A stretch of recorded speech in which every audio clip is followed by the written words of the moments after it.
My reaction to Russian philosopher Alexander Dugin and his thoughts on liberalism on the Tucker Carlson show. That's coming at you today on the Nathan Jacobs Podcast.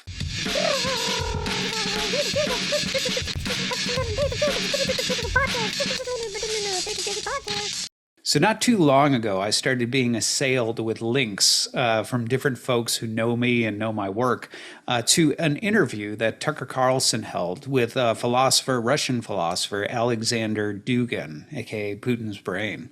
And when you watch it, if you know my thought, you know my work, it's pretty obvious why someone might think of me when listening to him.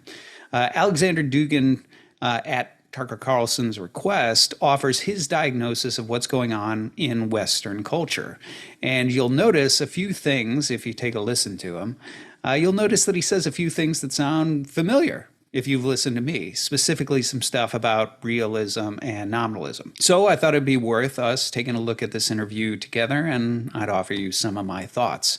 Just a warning, folks who have looked at the entire interview, you'll notice that toward the end they get into some aspects of Russian politics and things like that. I'm going to skip over that part. The part that I'm interested in is when they talk about diagnosing what's going on in Western culture. So let's start there. We'll hop on into this interview and listen to Tucker's introduction setup and some of Alexander Dugin's initial thoughts. Alexander Dugin is a 62-year-old Russian academic philosopher. His ideas are deeply offensive to some people. In August of 2022, his only daughter was murdered in Moscow when a car bomb killed her. U.S. intelligence says she was murdered by the Ukrainian government, and we take that at face value. He is a writer who writes about big ideas. And for this, his books have been banned by the Biden administration in the United States. You cannot buy them on Amazon, banning books in the United States because the ideas inside are too dangerous. He's often described, again in the English language press, as far right. We'll let you assess, but we wanted to talk to him about some of his ideas, these ideas that are so dangerous that his only daughter was murdered over them and his book's been banned in the United States. And so we're happy to have him join us now. Mr. Dugin, thank you very much. Thank you. Thank you for inviting me and welcome to Moscow. Of course, thank you. My question to you is, what do you think is happening in the English language countries? And I said, all of them, United States, Canada, Great Britain, New Zealand, Australia, all at once decided to seemed to turn against themselves. And you had this great turmoil, and some of the behaviors seem very self-destructive. And where do you think, as an observer, that comes from? So I could just express my reading of that. It demands a little patience. So I think that everything started with individualism. So individualism, that was a wrong understanding of the human nature, of the nature of man. When you identify individualism with the man, with the human nature, you cut all the relations to everything else. So you have very special idea of the subject, philosophical subject, as individual. And everything started in the Anglo-Saxon world with Protestant reform and with nominalism. Before that, nominalist attitude that there are no ideas, only things, only individual things. So individual, it was the key and is still key concept that was put in the center of liberal ideology. And liberalism, as in my reading, it is a kind of historical and cultural and political and philosophical process of liberation of individual, of any kind of collective identity, collective or that transcends individual. Okay, so first things first. That is an impressive beard. Hats off to him. And so you can see right here in the beginning where you might, if you've listened to me in the past, right? Let's say you've listened to episode 1 of this podcast, the most important question where I diagnose what the main divide in culture is. You'll recognize that I, too, diagnosed it as having its roots in a realism-nominalism divide. And so here, Alexander Dugin is going ahead and he's actually offering something very similar. So inevitably, I'm disposed to have a certain level of agreement with him, specifically because he's diagnosing nominalism as, in some ways, part of the root cancer of what starts to happen in Western culture as it sort of erodes and brings us to where we are presently. So I'm inclined to agree with that aspect of it.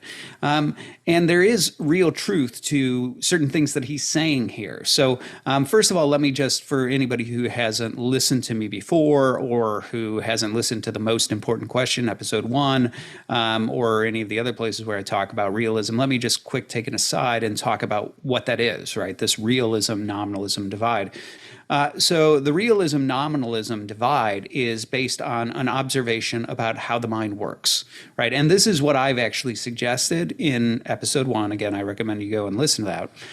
I suggest that there's a certain sense in which the whole of the history of philosophy, right, the whole of the history of ideas is really just sort of two different roads exploring different answers to one question, right? And that question is the question of realism. So what is that question? It's based on the observation that you and I and every other rational human being, we look out into the world and we see certain organizational structures. Specifically, we think in terms of groups, right? We recognize that there are genera, animal, right? We recognize that there are species, human. We recognize common properties, bipedal, things like that. Math, logic, all basic reasoning is actually based on this, right? And so the big question, right, the question of realism is, why does the mind do that, right?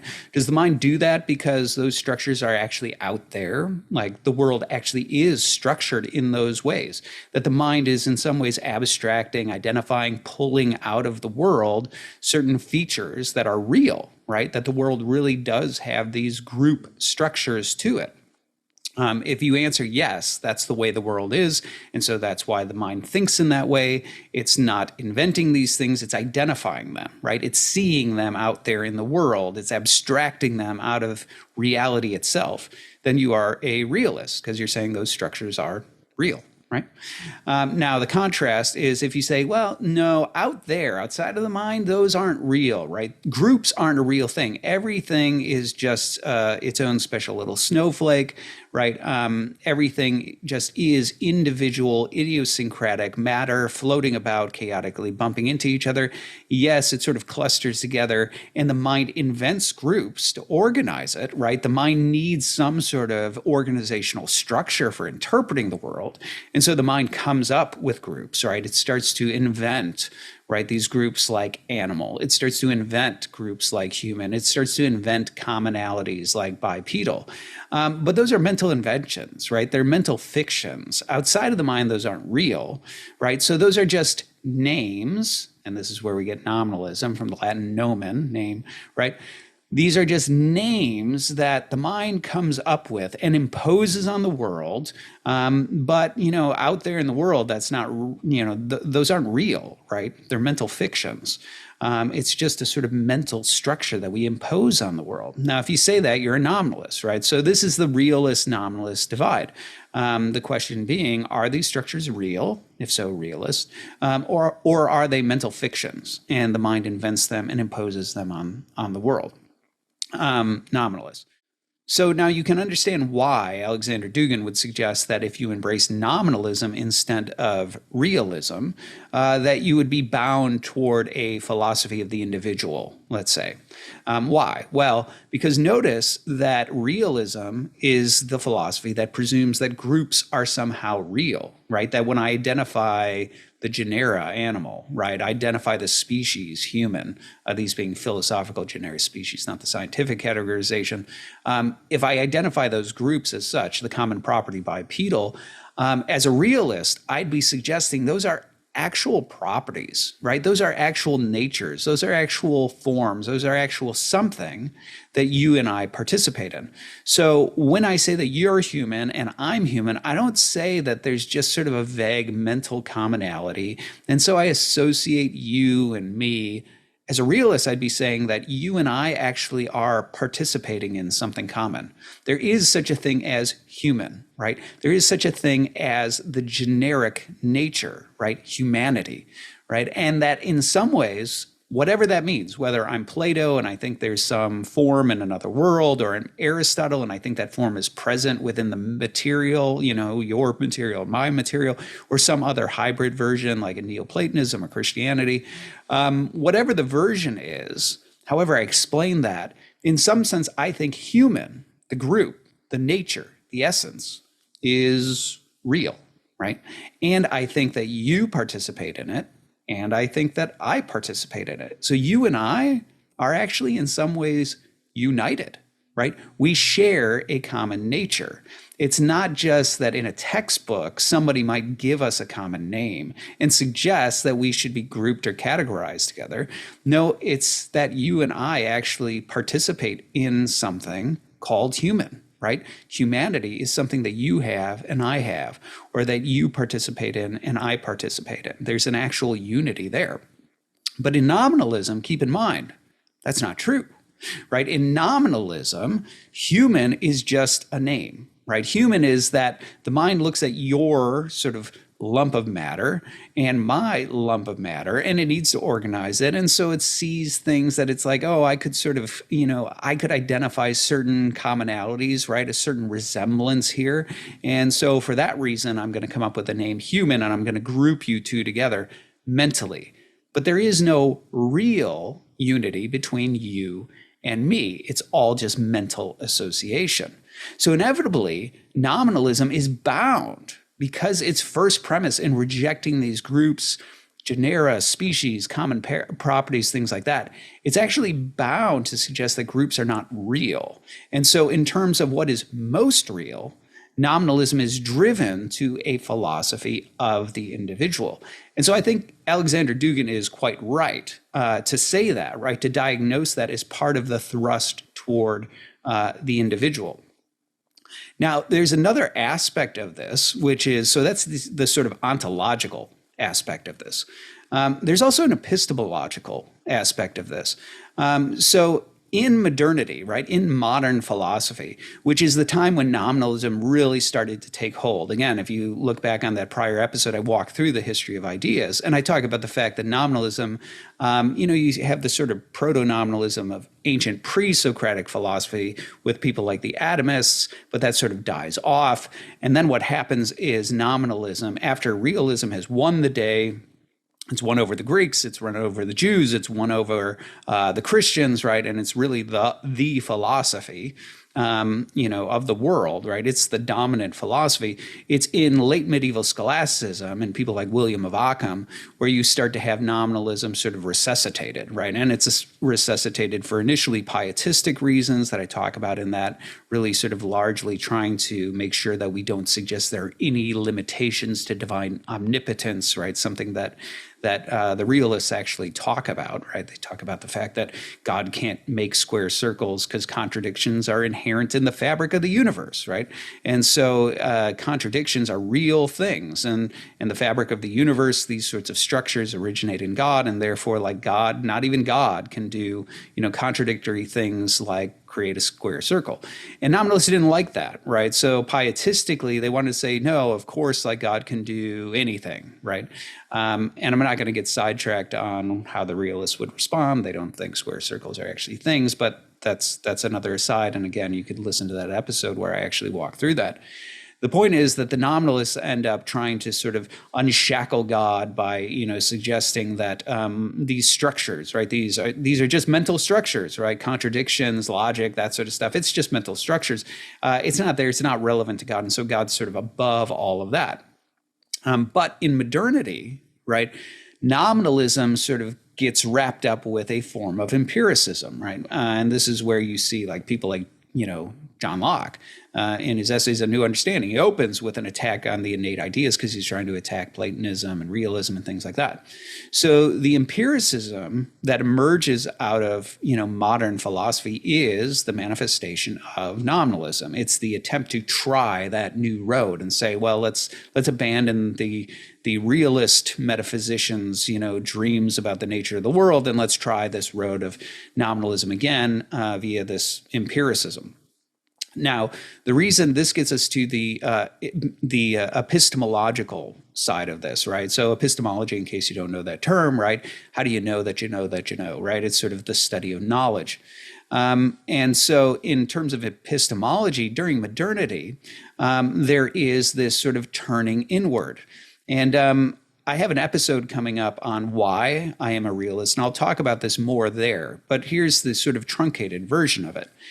In modernity, not only does empiricism start to take hold, right, as the dominant philosophy, and with that, a form of nominalism, but also what takes hold with that is skepticism. So the irony is that in this attempt to grab hold of the most real stuff we can see and touch and grab and taste, and and that's the most real stuff, and we get rid of these sort of fanciful metaphysical ideas, and so we'll have a sure knowledge of things that are concretely real.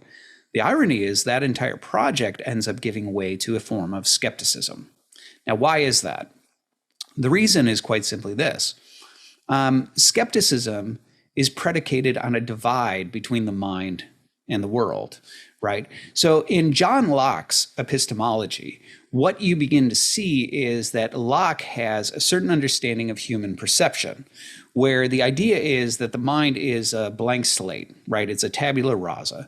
And then through the senses, stuff impresses itself on it. So if we imagine the mind like a smooth lump of clay, right? And then through the eyes or the ears, what happens is there is causal data that comes in, and light or sound or whatever presses in, and that's like pushing your hand onto the smooth blank clay. Well, it leaves an impression, right? It leaves an imprint. And so that's kind of how Locke thinks about perception, right? That's what's going on. The mind is a blank slate. The data comes in through the senses, makes those impressions, and then, voila, that's how we have perception. Now, the challenge that started to emerge with this, though, is that there immediately arises out of this a divide between the mind and the world. What do I mean by that? Okay. In Locke's view, there is actually two objects involved in the act of perception, right? So if we're going to use I've got my little, cup of water here, jar of water, whatever this is. So if we're talking about, perception, we have the cup itself, which is outside of the mind, right? And then I look at it, and by looking at it, that presses in, right, on the mind, and it leaves this impression. Now what I have in the mind a replica. Okay, so that's what I mean by two objects. The replica in the mind is a distinct thing from the object outside of the mind that leaves that impression. And skepticism is always based on, right? It's always based on that question of saying, well, how do you know that the object outside the mind is like the thing in the mind? How do you know it's even there, right? Maybe there is no cup. Maybe you're being deceived, right? Maybe the object in the mind is the only thing that is. Or even if there is something outside there, how do you know it looks like that, right? You can't step outside of your mind and look at the two objects and verify that there's continuity there. Well, that was always the basis of skepticism that became the boogeyman, right, of modern philosophy, was this inability to step outside of and verify and confirm that there's an object and that the object bears continuity with the object in the mind. Now, why is this relevant, right? This is relevant because this was not actually a problem in realist philosophy, right? In realism, because there is a belief in common properties, right? You and I both participate in human, right? The form or the nature or the essence can take up residence over there in you. It can take up residence over here in me. So it can be in two places at once. The one thing, right, the nature can be in two places at once. Well, the reason that's relevant is because the presumption was that one of the places that forms, right, these properties can take up residence is in the mind, right? And so the presumption was that perception actually is that when I look at you, right, what happens is the mind is able to abstract, right, to pull out of the object the forms, right, the properties that are in you. So there's a sense in which the properties that you currently participate in take up residence, not just in you, but in my mind when I perceive you. And so there's actually a unity between the mind and the thing being perceived. There's a unity, right? There's common properties. The properties that are in you are also in me in the act of perception. So rather than having two distinct things, yes, the object outside of me is not the object, is not the sort of act of perception. It's still outside of me as a distinct thing. But there is unity between the properties that are out there and that are in here. Far from the mind being isolated from the world, insulated from the world, unable to get out of itself and look at the world, it actually takes in the world in a true sense. It is participating. Perception actually is an act of participation in the things that are being perceived. And so you didn't have that discontinuity problem. Perception was a mode of participation in reality. But once you have empiricism and nominalism, you no longer have common properties, then you get an extreme instance of skepticism. Because basically what you have is the mind is now turned inward. It's collapsed in on itself. All it has access to is itself. And we kind of hope that the stuff inside of the mind, right, the stuff inside here is somehow in keeping with the stuff outside there, but, we can't really verify that. And so all of a sudden, there's this radical individualism that says not only am I the only instance of me, right? I don't share a common humanity with you. That's the ontological side of it. But epistemologically, I am also highly isolated. I have access not to the world, but only to my own mind. And even though there were attempts to sort of solve this problem, very few of them offered any sort of way out of this. And so epistemologically, nominalism also has a tendency to thrust not just the ontology, right, that I'm an individual, but even perception and thought, make it radically individual, the mind being sort of trapped within itself, having only its own sensations and thoughts and structures like that. Now, Alexander Dugin also brings up Protestantism, and he sort of lumps nominalism and Protestantism together. Now, that's a little more challenging, and here's why. Yes, there are certain founders in Protestantism, right, in the Protestant Reformation, who had nominalist tendencies. Martin Luther is a good example of this. Martin Luther had such contempt for this sort of Catholic theology that he had cast off, and with that contempt for a lot of the scholastic metaphysics that had developed, which were inherently realist, that Martin Luther tended much more toward nominalism, right? So he had this sort of this anti sort of metaphysical bent to him, and so that's certainly true. But the fact of the matter is, very early Protestant Reformation people like Martin Luther were not the whole of Protestant theology. Inevitably, what happened was, as Protestantism started to gain traction and grow as a movement and all the rest, the Protestants had to do battle with Catholic scholastics, right? Catholic apologists, right? And part of the issue there was because those philosophers, because those theologians, because those apologists were very skilled in philosophy and in metaphysics and things like that, the Protestants had to inevitably push in that direction to be able to stand toe to toe and, basically dispute and engage them. And so what you had is really the rise of a Protestant scholasticism, 16th century Protestant scholasticism, which was as philosophically rigorous as any of the Catholic, philosophy of the day, medieval or, post-Reformation. And incidentally, if you're curious about Protestant scholasticism of the 16th, 17th century, probably one of the best places to look is the work of Richard Muller. So I studied under Richard. He's a good friend of mine. And anyway, he's brilliant. And that's his area, right? 16th, 17th century Reformation, post-Reformation scholasticism, specifically bent in the Reformed tradition. But the fact of the matter is, when you look at those Protestant scholastics, whether you're talking about more traditional, sort of scholastics like Gisbertus Lucius or somebody like that in the Reform side, or you're looking at the more overtly philosophical types like Gottfried Leibniz in the sort of Lutheran tradition, there is not only a metaphysical bent to them, but a realist metaphysical bent to them. Yes, there still emerges nominalists, right, within this conversation. But to suggest that somehow Protestantism was inherently nominalist would be unfair, historically speaking. I don't think that, Reformation, post-Reformation Protestant scholasticism was any more nominalist than Catholic scholasticism, right? There were varying views, and I would say, as in Catholicism, there were more realists than there were nominalists within that side of things. So I don't think that it's fair to say that Protestantism was inherently nominalist. That would actually be historically inaccurate, I'd suggest. However, I think I get his sentiment here, right? So I think the main thing that he's trying to get at is that Protestantism, in casting off tradition and the authority of the church in terms of determining doctrine, ends up pushing towards something that is inherently individualistic. So that would be fair, right? Although even here you have to nuance it a bit. Are we talking radical Reformation or are we talking magisterial Protestants, right?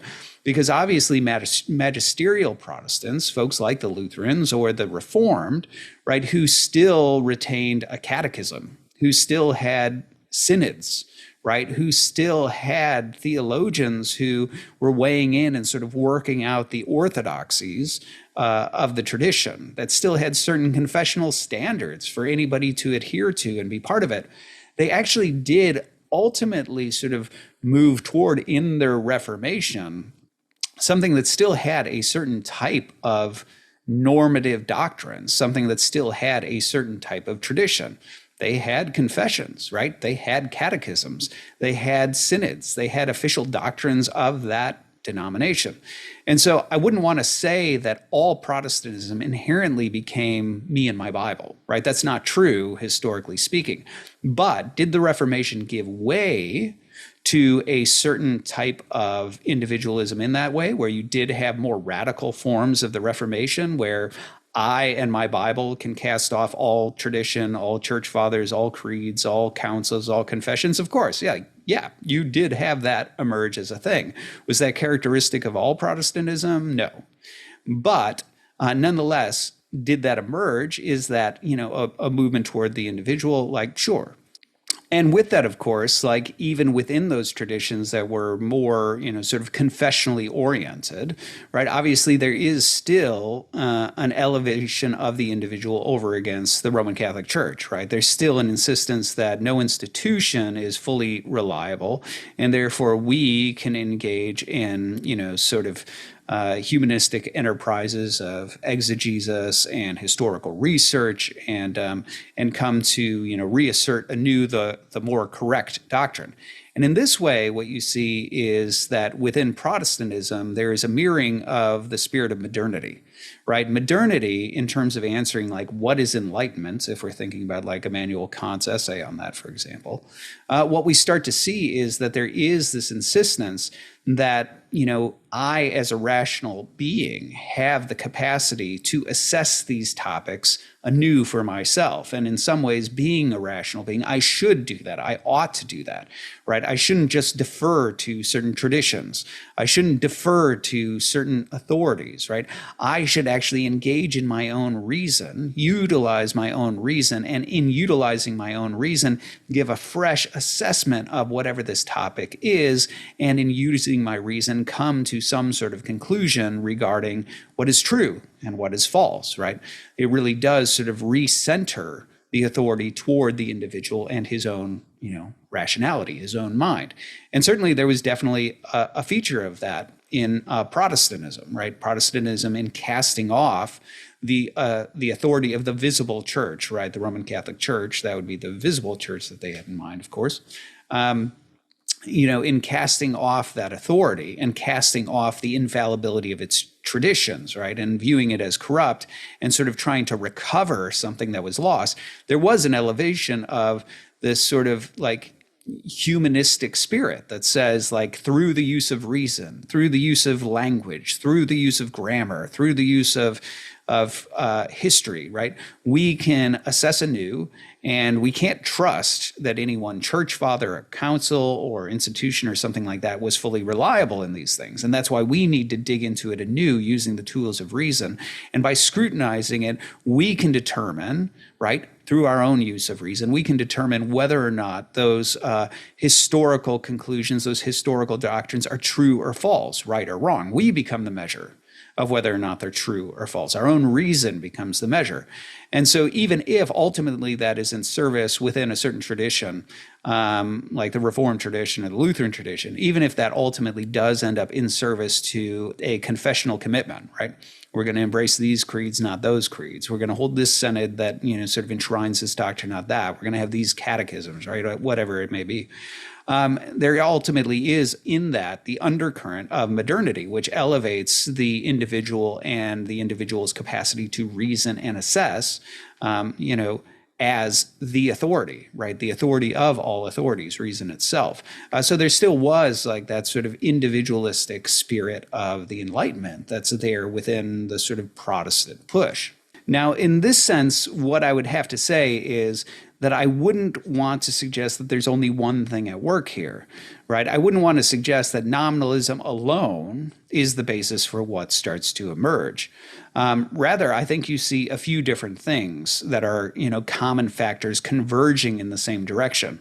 On the one hand, yes, philosophically, the rise of nominalism is pushing empiricists and people like that toward a metaphysic of the individual, right? That's all that's real. There is that. Epistemologically, right, the problems of skepticism and the elevation of the mind in sort of whether we're talking about the Lockean sense where it's sort of turned inward on itself, or even later solutions like in people like Immanuel Kant, where philosophy really becomes an examination of the structures of mind, right? That movement inward, that sort of collapsing inward where the mind itself is almost its own sort of cage, its own cosmos, right? That's sort of insulated from the world. I think epistemologically, that's driving it forward. But the question becomes like if in theological circles, like the Reformation, post-Reformation sort of movement is not driven by nominalism, then what else is going on? Because as I said, I don't think the Reformation is driven by nominalism. And here, of course, we could talk about the cultural factors. We could talk about the sorts of corruption that the Protestants saw happening in the Roman Catholic Church at the time that ended up driving them toward this sort of, this Reformation.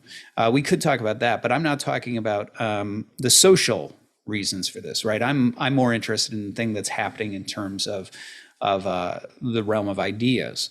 And here I think what we see is we see a couple of other factors that are coming into vogue, right? One of those is this sort of burgeoning spirit of optimism. Right? There was really a high degree of optimism about the capacities of reason that start to emerge in this period. And so for that reason, you start to have this optimism drives people toward the conclusion that somehow any two rational people who are given room and opportunity for discourse could ultimately, through the use of reason, come to some sort of common conclusion. And for this reason, it was thought that somehow unfettering reason itself, ultimately, and opening up free speech itself for free discourse and opening up free press, right, making available these ideas and so on, that even though this might begin with certain tensions, right, opposing ideas, that ultimately this would drive forward towards some sort of consensus, right? That over time, all rational beings would start to be persuaded of what the true philosophy is, what's true and false. And we'd begin to converge toward this sort of coalescence of ideas in truth. Now, I think what you have there is you have probably a problematic view of anthropology, right? That on the one hand, what you have is you have an overassessment of the capacities of reason. And I say this as a metaphysician, right? So I actually do believe, right, as in terms of, metaphysically speaking, I think there are things below reason. So if we were talking, for example, about Aristotle's theory of prime matter, okay, his theory of prime matter is that matter in physics is actually sort of slowly coming to this conclusion itself. He suggests that matter, what it is pure potentiality, right? That the proper way of thinking about what matter is that is the potential to be any number of things, right? Now, the problem is when you start to explain that to people, right? I can explain it to you using certain analogies. And I do. In episode 1, I go through Aristotle's theory of form and matter. And in doing that, I use this example where I take fabric and I take a cube and I wrap the fabric around a cube and so on. And I utilize that fabric as a way of springboarding into talking about matter. I talk about its potential to be spherical, its potential to be cubical, its potential to be this or that or the other, right? But the problem is, even though that's a helpful starting place for you understanding what it means that matter is the potential to be something, that fabric has concrete properties, right? Even though it's shapeless in the sense that I can move it around, it can be pliable and things like that. It does have shape, right? It has density, it has color, right? It has these different properties. And so it's not really prime matter. And the problem is that if I sit there and I say, as I have in classes before, I explain prime matter and I'm like, now, so in order to think of it, you have to start to remove all properties, right? Eventually your mind is going to be like, well, what do I think of? Because I think in terms of properties. So if I get rid of all the properties so that all that's left is the potential to have properties, I can't think of anything, right? My mind goes blank. And the answer is, well, that's true.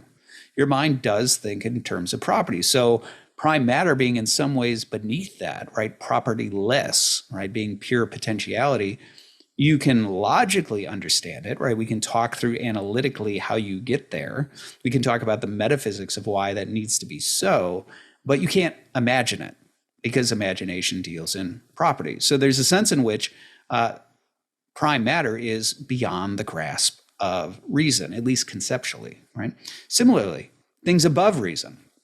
So if we think about these transcendentals, if we think about things that transcend properties, right? Let's think in terms of God. The classical, at least, Eastern patristic concept of God, and they're not the only ones who think this, but I'll use them since I'm an Eastern Orthodox Christian, is that God is somehow beyond, right, forms, right? He is hyperousios, right? So, ousia refers to, the nature of essence of the thing, and he's hyper, or, he's above, or he's a superform, right? Something like that.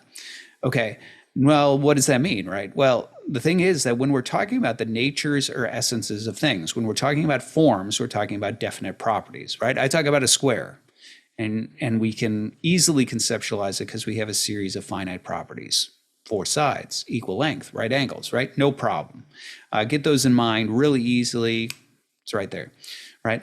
But when you're talking about God, you're talking about something that is infinite, right? So you have to negate finite properties in order to start to get to a concept of God. And the problem is, here again, you are in a process of negation. So similar to with prime matter, right? Prime matter, I have to tell you to get rid of properties. I have to pull things out. We have to go negative in our thinking. So when talking about something that's above reason, you have to do the same thing. But the difference is here, prime matter is, beneath reason, beyond its grasp, because it's so empty, right? Whereas God, by contrast, is so full, right? There's such a superabundance that there's no way of conceptually wrapping your mind around him. And quite literally, like that actually is one of the things said of God in ancient literature. The Eastern Fathers talk about him being, a paragraptos. Paragraptos being like that you can circumscribe it, right? You can draw a line around it, but God is a paragraptos, which means that you can't draw a line around him. And because the mind deals in things that it can draw lines around, God is inevitably beyond the grasp of reason. So I do think, you have a couple of issues here. The one is that there are actually things that are beyond the grasp of reason, conceptually beyond it. And nonetheless, we are compelled by, rational truths and the nature of the world to believe in those things. Right. So I think that's one of the problems in sort of reducing things down to reason. I also think that in some ways what happened in modernity, and I talk about this whenever I talk about the nuns, right? This being the religiously unaffiliated, N-O-N-E-S. If you've never heard of folks who have abandoned religion, who are religiously unaffiliated, they are sometimes called nuns, N-O-N-E-S, as in none of the above in religion surveys. Anyway, I've done research on them. I did a documentary on them. I've done lectures on them. I've got a couple of episodes on them that are going to drop at some point. I don't know, relative to this, right? But anyway, the point is that one of the things that I talk about is that the religiously unaffiliated have a tendency to undervalue reason and overvalue what I call sometimes like different types of intuitions, right? They have a vague sense that there's something spiritual about the world, right? They have a vague sense that, you know, there is moral right and wrong, and that's important to them, right? They have a vague sense of meaning, right? They have a vague sense of their own spirituality, right? These sort of vague intuitions. And one of the things I've talked about is that I don't think that's entirely bad, right? I think it's bad to undervalue reason. I think it's bad to pursue those vague intuitions about morality or spirituality or whatever else without the guide, right? Without the rudder of reason in place. I think that's not good. But I don't think it's a bad thing to recognize that we are more than a mind, because I'm convinced that many of the things that we ought to believe, right, about morality, about spirituality, are detectable by something other than reason itself, right? That I believe that, for example, one of the reasons, let's take, for example, ethics, right? What's interesting about ethics, if you've ever looked at moral philosophy and ethics, what you begin to see is that ethics is a discipline that is engaged in reverse engineering. In other words, you and I just have basic intuitions that there are certain things that are right and wrong, right? We have that sense that there is right and wrong in the world. And what ethics does is it's trying to figure out what are the structures of that. Now, what's interesting is that ethics can't really demonstrate that there is right and wrong. The entire discipline hangs on you having that sixth sense that detects right and wrong. And you can see this if you look at the way in which moral systems are tested, right? So what'll happen is one person will propose, well, I think, let's say they're a utilitarian, right? I think that morality is really about happiness, right? And then they redefine happiness to mean pleasure, right? But that's a whole nother discussion that you can listen to the most important question in podcast about. So they say that it's related to happiness. And I think what makes something right or wrong is depending on whether it causes sort of like happiness or robs of happiness. And I think that there's really sort of a quantitative assessment of it. So the more happiness it causes, the more upright or good the decision is, the more, you know, harm or misery that it causes, the worse the decision is, and so on.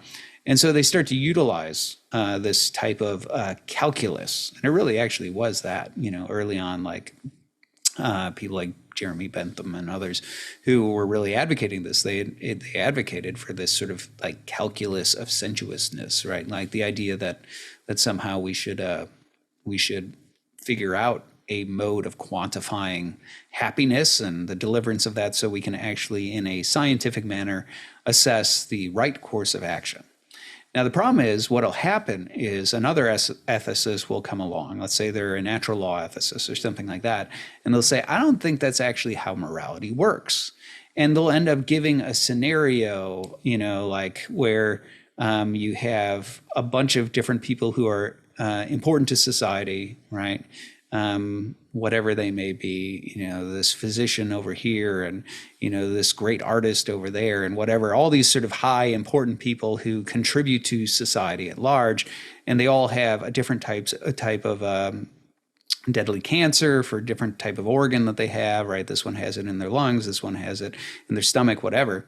And then you have this poor lowly janitor who doesn't make who isn't, you know, important to the broader culture the way those other folks are, and he's got all healthy organs. And so would it be right to go ahead and like kill him and harvest all of his organs and do organ transplants to all the more important people, because then what you have is you have less of an impact on society than losing any of those, right? Because he's just a lowly janitor, maybe doesn't even have family or anything like that. And you ultimately rescue these other folks who are important to society and make grand contributions, and so they can continue on and so on. And so if this sort of utilitarian calculus was right, then it would seem that that would be the right course of action. But that's obviously wrong, right? Like we shouldn't go around killing janitors and harvesting their organs, for other more important people. That's obvious to us. And so that becomes a strike against a utilitarian ethic. Well, here's the thing. That entire thought experiment depends on the fact that you have functioning moral faculties, that you recognize like, I don't think that's right. We shouldn't go around killing janitors and harvesting their organs. Good for you, right? Your moral faculties are functioning at least somewhat properly, if that's the conclusion you came to. But the thing is, like the entire thought experiment fails if I'm talking to somebody who doesn't have functioning moral faculties. If you were some alien who doesn't have the ability to detect the moral fabric of the world, and you're like, oh yeah, that sounds good, because you're just an analytic mind, right? The analytic mind on its own can't detect the problem with that, right? And so if you just had reason, void of those moral guidances, you might well decide like, yes, analytically, that is a compelling argument. That's the right thing to do. We should go ahead, kill the janitor and harvest his organs.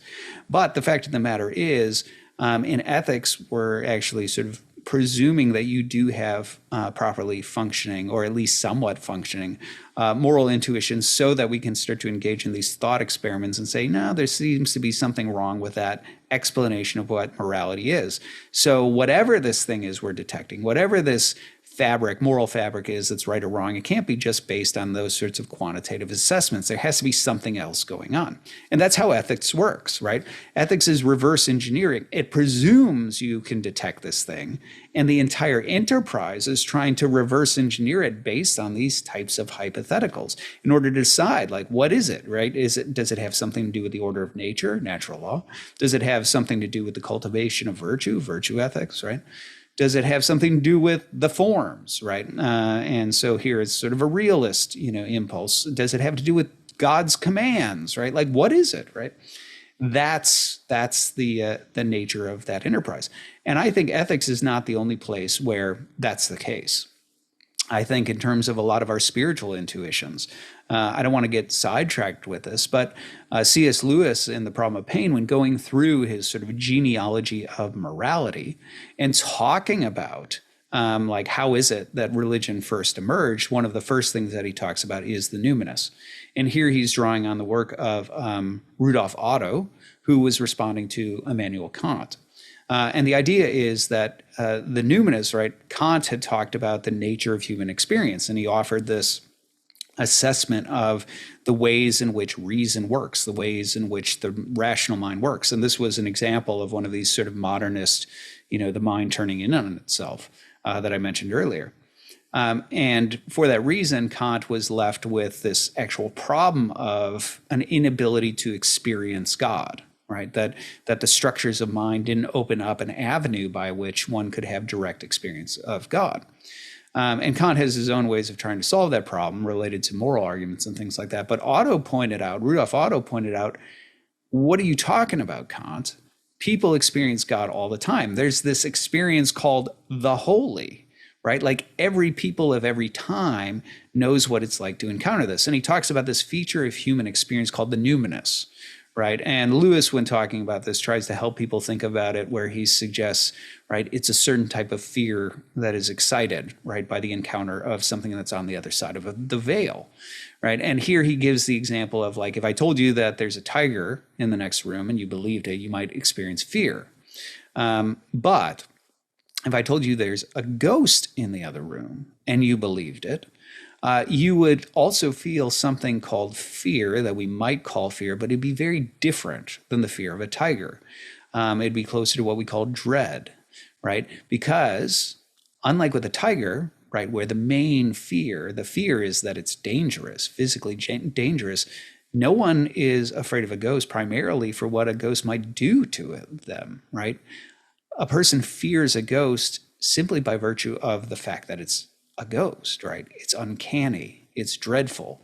And that's where Lewis suggests you're on the fringe of the numinous, right? This sort of encounter with that which is on the other side of the veil. And the fact of the matter is, I'm convinced this is a universal human experience. Everybody knows what this is like. I like to say that everyone believes in ghosts, even the hard-bitten atheist who says he doesn't, because if you lock him in an abandoned insane asylum in the middle of the night, he's going to experience fear, and that's not because he thinks a dangerous hobo lives there.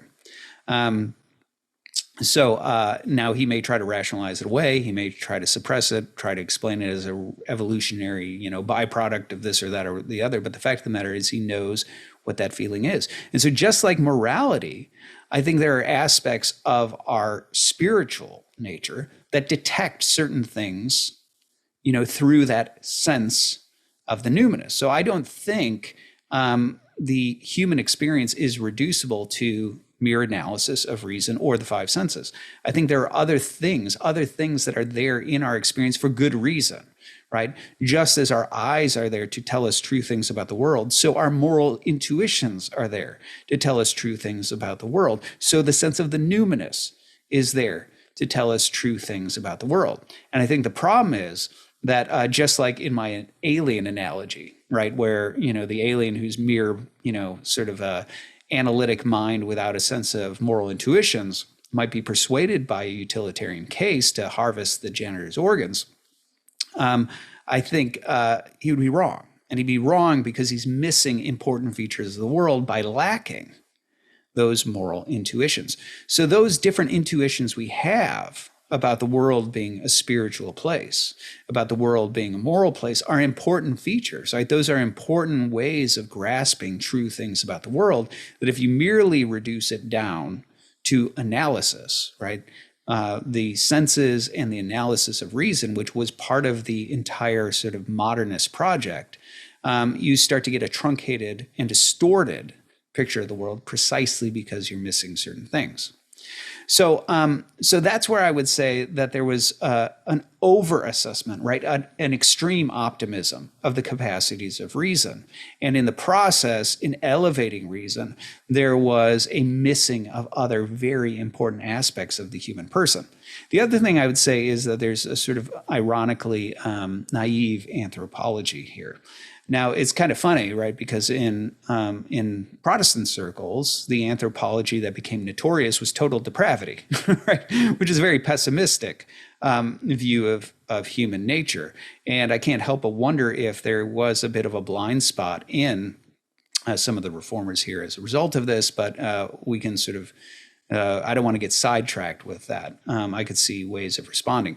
But definitely within modernity itself, a lot of the philosophers did tend to think of the mind as, in some ways, this pure instrument that could engage in analysis and could drive us forward to truth. And where I would say there's something naive here, and there were plenty of, like naive anthropologies in the ancient world. Some were not so naive, like Thomas Hobbes, where like the state of nature is war, right? And everybody is just sort of like, animalistic and, groping for power and control and things like that. But some of them were, right? You have certain moralists like Rousseau who have a very sort of utopian-like view of humanity off in nature, being, loving and kind toward each other and so on. And then obviously within Protestantism, you had this sort of this heavy bent toward total depravity, the idea that the human person was not capable of doing anything that was truly pure and pleasing to God and meritorious unto salvation. But the fact of the matter is that despite these sort of varied anthropologies, the optimism about reason did seem to lend itself toward one of these naive aspects of the assessment of anthropology. Because the fact of the matter is that you and I, as much as we might try to be, objective in the way we assess things, the fact of the matter is that we have biases, right? And this is something that, we've become deeply aware of in contemporary culture, that we have certain bents, right? There are things that we want to be true. And so we have confirmation bias, right? Where it's like, oh, we like that answer because that fits what I want to be true. We also have a certain herd instinct, right? So certain sociologists like Peter Berger have talked about this, where because we are animals that sort of operate in groups, there's something threatening about the individual, about you as an individual going out on a limb to believe something that's contrary to what the majority thinks. And so there actually is, rather demonstrably, a disposition to either hide, suppress, or even abandon certain beliefs if we discover that the majority doesn't agree. All those sorts of things are actually pre-rational or even anti-rational. And then if you add to this any sort of notion, Christian notion of the fall, where the idea is that what you have is you have your animal passions, right? The idea of this being the way that the anthropology of early Christianity thought was that you are a rational spirit and you have an animal nature, right? And your lower animal nature has passions, right? These are not inherently evil; they're just animal, right? I like to say, animals, they eat, sleep, and screw. That's what animals do. So we have those same impulses. And because we have those impulses, right, those tend to rise up and cloud our judgment. And this is the sort of thing that St. Paul talks about, where he talks about I know the thing that's right, or wrong, right? This is what he talks about in the 7th chapter of his his letter to the Romans, where he talks about, I know the things I ought to do, and then I do them anyway, right? And I'm like, why did I do that? I'm paraphrasing, of course, what Paul actually says, but he goes through this sort of moral struggle. And in there, he's clearly talking about the struggle between the rational mind. In Romans 7, he's not yet talking about the Spirit of God because he doesn't use the term Spirit of God. He doesn't use that until Romans 8. And in Romans 7:27, he actually uses pneuma, spirit, interchangeably with nous, indicating that it's the mind. He's not talking about God. He's talking about your rational mind. Okay, so he's talking about the struggle between the rational mind and the passions, right? The flesh, right? Sarx is what he talks about. And so this is where, Paul, James, right? The New Testament is very emphatic about the idea that the passions are the root of sin, right? Peter talks about the same thing. Right, the corruption that has come upon the world due to lust, right, is what he talks about. So the idea being that these animal impulses that rise up, right, these passions that perceive something that is desirable and want it, right, or they perceive something that's threatening and they recoil, those are pre-volitional animal impulses. And the fact of the matter is they have sway over the mind. Right. And that's why we find it hard sometimes to do the right thing. It's also why we find ourselves compromising, doing the wrong thing, right? Things like that. And so that underlying anthropology, that very Christian anthropology says look, in addition to whatever might be happening contextually and group-wise, you also as an individual are in a state where your animal nature, your animal passions have an unnatural pull and sway over your mind.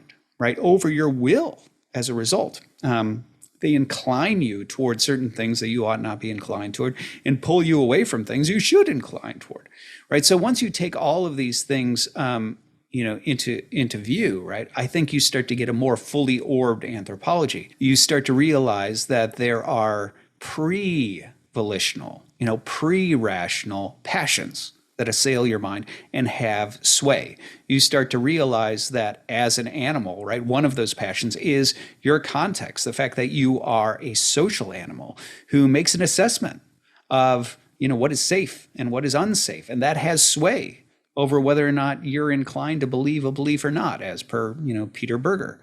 You have other aspects of your senses and your understanding of the world that go beyond just reason. Right? Moral intuitions, spiritual intuitions, things like that. And so I think what happens is, I do think Dugin is correct to say that there was a faulty anthropology taking hold during modernity and in that Reformation and post-Reformation era. I think that he is quite right to say that there were a number of things going wrong in terms of the underlying anthropology. But I wouldn't say that it's reducible to just nominalism. I mean, unfortunately, I really like blaming nominalism for things, so don't get me wrong about that. Yes, nominalism was part of that problem, but it wasn't the only problem. I think the modernist spirit itself ended up elevating the individual and elevating reason in ways that was inappropriate, right? In ways that's tended to, elevate and, sort of make supreme the individual, right? That I am the rational one who shall assess all that is reasonable and true, right? And then similarly, I think you get something rather similar within the Protestant Reformation, where clearly there's the casting off of tradition and of the visible church in order for the individual or set of individuals to assess the scriptures anew, to assess history anew, to assess doctrine anew. And we shall judge, the tradition that's been handed down. We shall judge the church that handed it to us, and so on. So then there's also this like anthropological optimism that emerges, right? Like during modernity, there's a certain optimism regarding human nature. Now, this is kind of ironic because probably one of the religious anthropologies that's well known is the fact that in Protestant circles, especially Reformed circles, there's a doctrine of total depravity, right? Which is often viewed with skepticism because of how pessimistic it is about anthropology. And so, how would these two things fit together? Well, I think you do in that sort of theological sense, you end up getting a certain tension, right? That total depravity ends up being something that's critical theologically for saying I can't do anything to earn merits before God and win my salvation. It also ends up providing some level of justification for skepticism regarding human institutions. So I can't trust the church fathers. I can't trust the councils. I can't trust human institutions like the Roman Catholic Church, which are going to tell me, offer synods and councils and whatever else and give me certain doctrines that are unreliable because they're corruptible, and they're corruptible from any number of sort of passions and sins and will to power and whatever else. And so it ends up sort of fueling that sort of, that Reformation narrative. Now, the question is whether or not there's an odd tension there, right? Because if you were really going to be that cynical about anthropology, then you should be equally cynical about your own ability to objectively, utilize reason and assess things like the Bible and come to, firm doctrine. So if it's going to fuel skepticism, the skepticism should go all the way down even to the individual. But that's kind of the irony there, right? Is that there is a certain amount of skepticism regarding human nature, which ends up justifying in many ways the skepticism about tradition and history and institutions. And yet there's still a certain level of trust in the individual to go ahead and rightly interpret, the Bible. Anyway, but putting aside the specifically theological anthropology, the modern anthropology is certainly optimistic in many ways, especially regarding the deliverances of reason. But Dugin is quite right to diagnose that there is a certain burgeoning set of things that are happening in the world at that point, right, at that pivotal point, that give rise to a turn to the individual and away from the group. Clearly, nominalism as something that was emerging as a new sort of road to be tried and championed, there was an ontological turn away from the group to the individual. You're bound to a metaphysic of the individual. Epistemologically, the ramifications of that and of empiricism ended up turning the mind inward, right, to the individual mind. Religiously, with Protestantism, you started to have this turn toward the individual, away from tradition, away from the fathers, away from the councils, to the individual who shall assess them. And then with the Enlightenment itself, right, there's clearly this elevation of reason itself, right, where reason will lead us home. And it's not just reason sort of in a group sense, it's my individual reason that if I'm going to be a rational individual, what is enlightenment? That I shall use my reason to judge all the things, and reason shall lead us home. And then with that, you also have the issue that you have a faulty anthropology that sits beneath that, like I said. And so I think Dugin is actually offering some things that are broadly accurate in terms of diagnosing part of what starts to drive us in the direction of, well, where we find us today. Let's see what else he has to say. And that started with refuse of Catholic Church as collective identity, of empire, Western Empire as collective identity. After that, it was a revolt against a national state as collective identity in favor of purely civil society. After that, there was a big fight of the 20th century between liberalism, communism, and fascism. And liberalism has won once more. Okay, so this is where I would disagree with Dugin to an extent. He's identifying, sort of liberalism as, the liberation of the individual and sort of putting that as the driving force behind these. So I'm not suggesting that Dugin is wrong to think that there is a sort of reorientation toward the individual, nor am I unconvinced that the narrative, broadly speaking, that he's painting here is in some way broadly accurate. The difference is what I would diagnose as the causes. I would not suggest that liberalism is the driving force necessarily. In many ways, I would suggest that liberalism is sort of the outgrowth of the other things, right? So as I already pointed out, right, I diagnosed the way in which nominalism versus realism is already sort of a divide over whether or not groups, common properties, things like that are in some ways real. And so once nominalism wins out, you inevitably are bound to a metaphysic of the individual. Everything out there, even if the mind creates groups, and here, out there, all you have is sort of idiosyncratic individual instances of, materiality or something like that. And so inevitably, nominalism drives you to an ontology where all that is real is individuals, and groups are just sort of constructions, right? Social or mental constructions. In addition, as I pointed out, epistemologically, the fact that nominalism has an empiricist bent to it, where it starts to say, well, the only the abstract stuff, about relations or about properties or commonalities, those are mental fictions. The real stuff is the concrete stuff we can grab. It inevitably starts to push you toward a form of empiricism. And with that empiricism starts to turn in on itself, right? So as we talked about the epistemological side of nominalism, the epistemological side of that empiricism is that the mind is sort of becomes isolated, right? Because there's the world out there, but all I have access to are the copies in here. And so there's this sort of turning in on itself that happens with reason, where the individual is sort of cut off from the world as such and only left with the experiences of the mind. And then also I talked about the religious dimensions of this, right?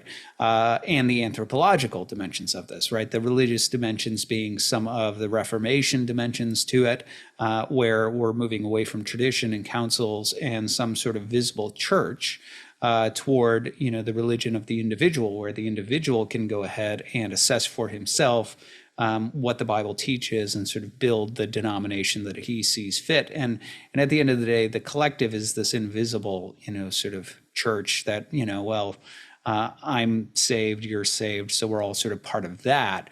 But visibly speaking, right, in terms of the visible church, these are just sort of like ad hoc social collections of denominations and people who are of like mind in terms of how they read the Bible. And ultimately, I'm in control, right? I am in control of, sort of steering the ship of doctrine, because I assess the doctrine. And then in my assessment of the Bible and the doctrine I come to, then I judge, the other denominations that are out there and decide which one I think is most right and that I'm willing to be part of, right? So that's this other reorientation that's happening toward the individual. And obviously modernity in general, right? The Enlightenment in general was an orientation to reason should really drive the ship and rule the day. And what it means to be enlightened is that every man sort of determines his own creed and assesses reality based on the use of his own reason, right? And then with that, even optimism, right? This philosophy of optimism that was really sort of a mark of modernity was all driving toward, even though it sounds probably collective, right? It sounds like we as a society, we as a culture, we as humanity, right, are driving towards some sort of progress that will culminate in a utopia at some point. that was ultimately still always driven by individual, right? The individual. So what you'll see in certain things like the optimism of Immanuel Kant, where he talks about the sort of progress of religion over time, and he talks about like in religion within the boundaries of mere reason. In books 3 and 4 of that text, where he starts to talk about how you go about sort of pushing that progress forward and building a truly rational religion.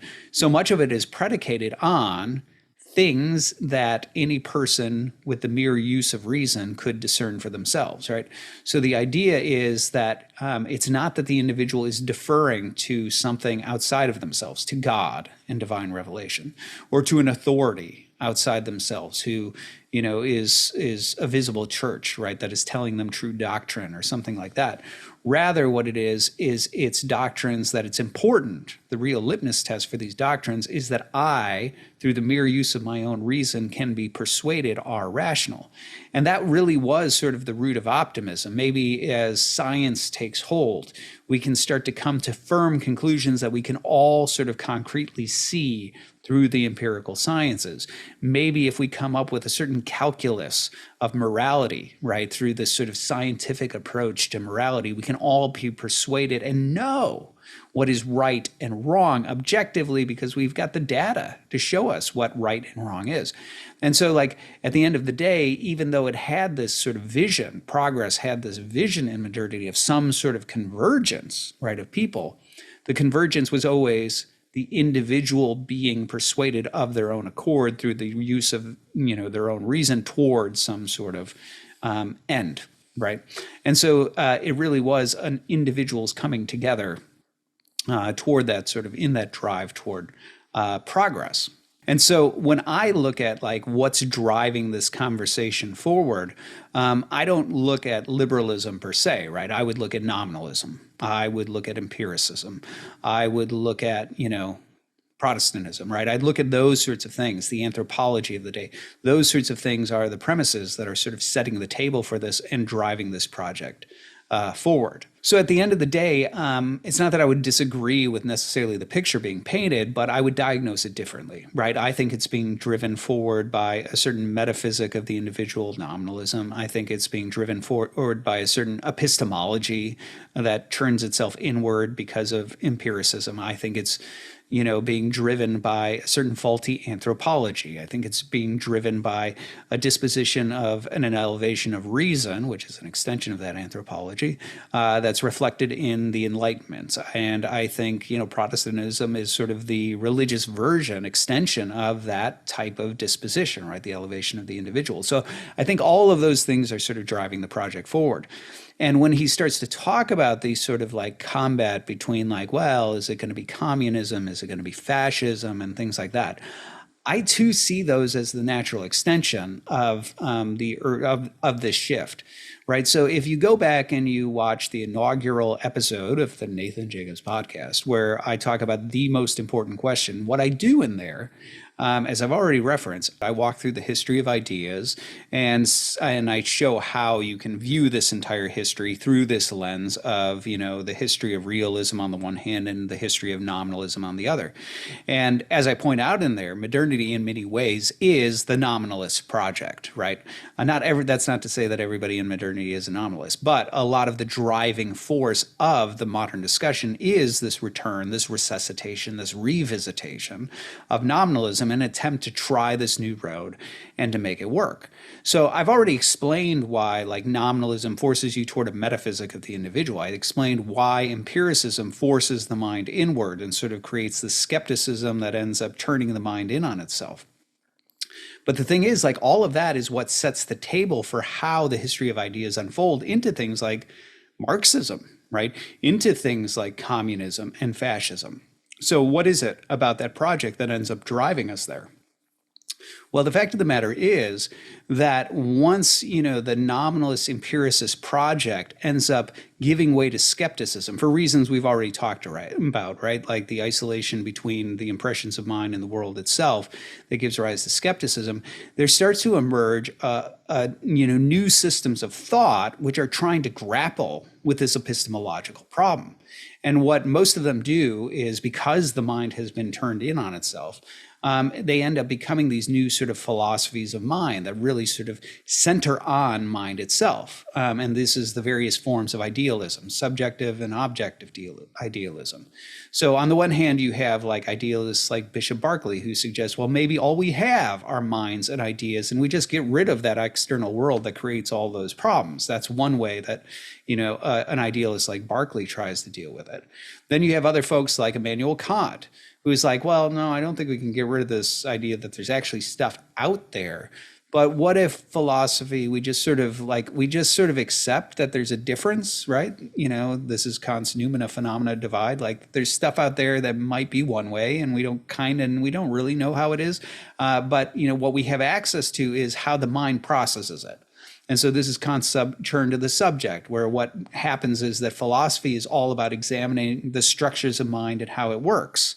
And so philosophy kind of becomes a form of psychology, where really we're, sort of examining, well, this is what the mind does. This is how it processes things. This stuff is inevitable. We can have rational beliefs, right, regarding freedom or God, that sort of are derived from that, because if reason is reliable, we sort of need those things to stabilize it and so on. But Kant's not really necessarily telling you the way things are per se, right? It's all about, in here. And then what you have is on the heels of that, you have this effort to introduce what's called objective idealism. So this is people like G.W.F. Hegel or F.W.J. Schelling, right? People who basically were like, no. Like, yes, on the one hand, we can say what Kant said, right? We can talk about the structures of mind, and we can talk about ideas, and we can talk about that sort of subjective psychological aspect of things. But we can't But we've got to be reconciled to this stuff, right? Like, we can't get rid of it like Berkeley, and we can't just sit here and ignore it and like make ourselves this isolated, insulated mind. I want to be connected to you in some way. And so Hegel tries something that's kind of reminiscent of a lot of older philosophies like pantheism, right? Certain realist solutions where there is an ontological connection between me, the perceiver, and the perceived. How Hegel does that is he suggests, well, maybe the mind, my mind and your mind, is all united by a common, larger, generic mind, capital M, which is God, right? And this is sort of Hegel's solution, where pantheism, we can suggest that, the world and its development and its structures and all that are derived from God, very much the way the Stoics had suggested that. And that you and I are both, sort of instantiations of that common divine mind. So we're not isolated one from another. We're unified with one another. And maybe all of the progress and things like that, really, this is just God slowly coming to self-awareness in you and in me, right? His God is not an omniscient, omnipotent sort of being of classical philosophy. Rather, he suggests that, consciousness is something that emerges out of finitude, right? That I need to have a self-aware sort of distinction between myself and something that is not myself in order to have any sort of awareness and consciousness. So that happens in me, it happens in you. And then as we dialogue with each other and as things unfold in history, we start to make advances forward. And in making those advances forward, we start to come to deeper understanding. And Hegel suggests, well, that's just God, right? That whole history of ideas is just God slowly coming to self-awareness, coming to better understanding of himself. And the thing that I find most hilarious is that if that's true, then the ramification is that God came to self-understanding during Hegel's lectures on philosophy of religion, which, hey, if you're going to make a claim, go big or go home. I guess that's that's one heck of a claim. God himself came to self-understanding during my lecture.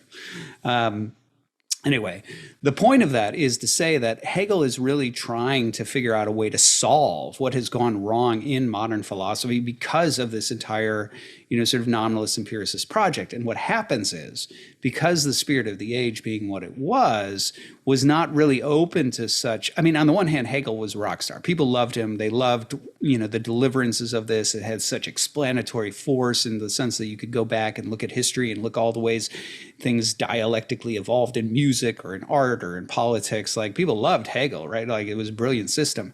But inevitably, that sort of empiricist, rationalist, individualist sort of spirit of the age that was there in the modern project ultimately took hold, such that there was a certain cynicism regarding the more metaphysical side of Hegel that had gone out of fashion, right? And so this entire sort of driving, impulse in the sort of empiricist, nominalist, individualist direction ultimately did end up attacking Hegel. And this is where you get what's called leftist Hegelians.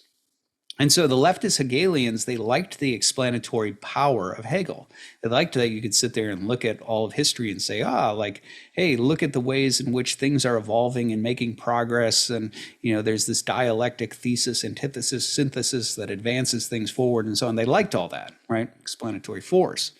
But people like Feuerbach, who were atheists, right? They ultimately were like, I don't think we need the God part in order to use that. And so this is where that sort of like empiricist, nominalist, skeptical, leaning atheist, and I will say this as an aside, nominalism, even though it was first espoused by theists, and even though early nominalists like Locke were theists, nominalism always had a dicey relationship with God. That was actually part of the worry early on in late medieval scholasticism when people like Occam forwarded it, because part of the proofs, right? All of the proofs for the existence of God that were dominant in the medieval period, whether you're talking about the argument from teleology or the argument from contingency or the ontological argument, the cosmological argument, all of those were realist in nature. So if you got rid of realism, right, and you embraced nominalism, you immediately undermined all those proofs that were there for the existence of God. And so inevitably, what was interesting is you still had arguments being offered in modernity for the existence of God, but this is where you get the rise of evidentialism, right? So the sort of evidentialist impulse of people like John Locke and things like that is that sort of thing where you're like, well, let's look at the historical evidence for suggesting that Jesus rose from the dead, or let's look at the archaeological evidence that suggests that Moses really, was a guy who existed and really wrote this stuff, and that there's prophecies in here that are fulfilled, and because they're fulfilled, that proves that he heard from God, right? Like that sort of historical data, right? That sort of historical empiricist approach was what sort of replaced the classical proofs for the existence of God in a lot of modernity, precisely because of the modernist nominalist impulse. But at the same time, there always seemed to be this slow skidding toward a form of scientism and a form of materialism that ultimately had a resistance to the invisible stuff, right? There was always this resistance to metaphysical stuff. And, well, guess what's metaphysical, right? God.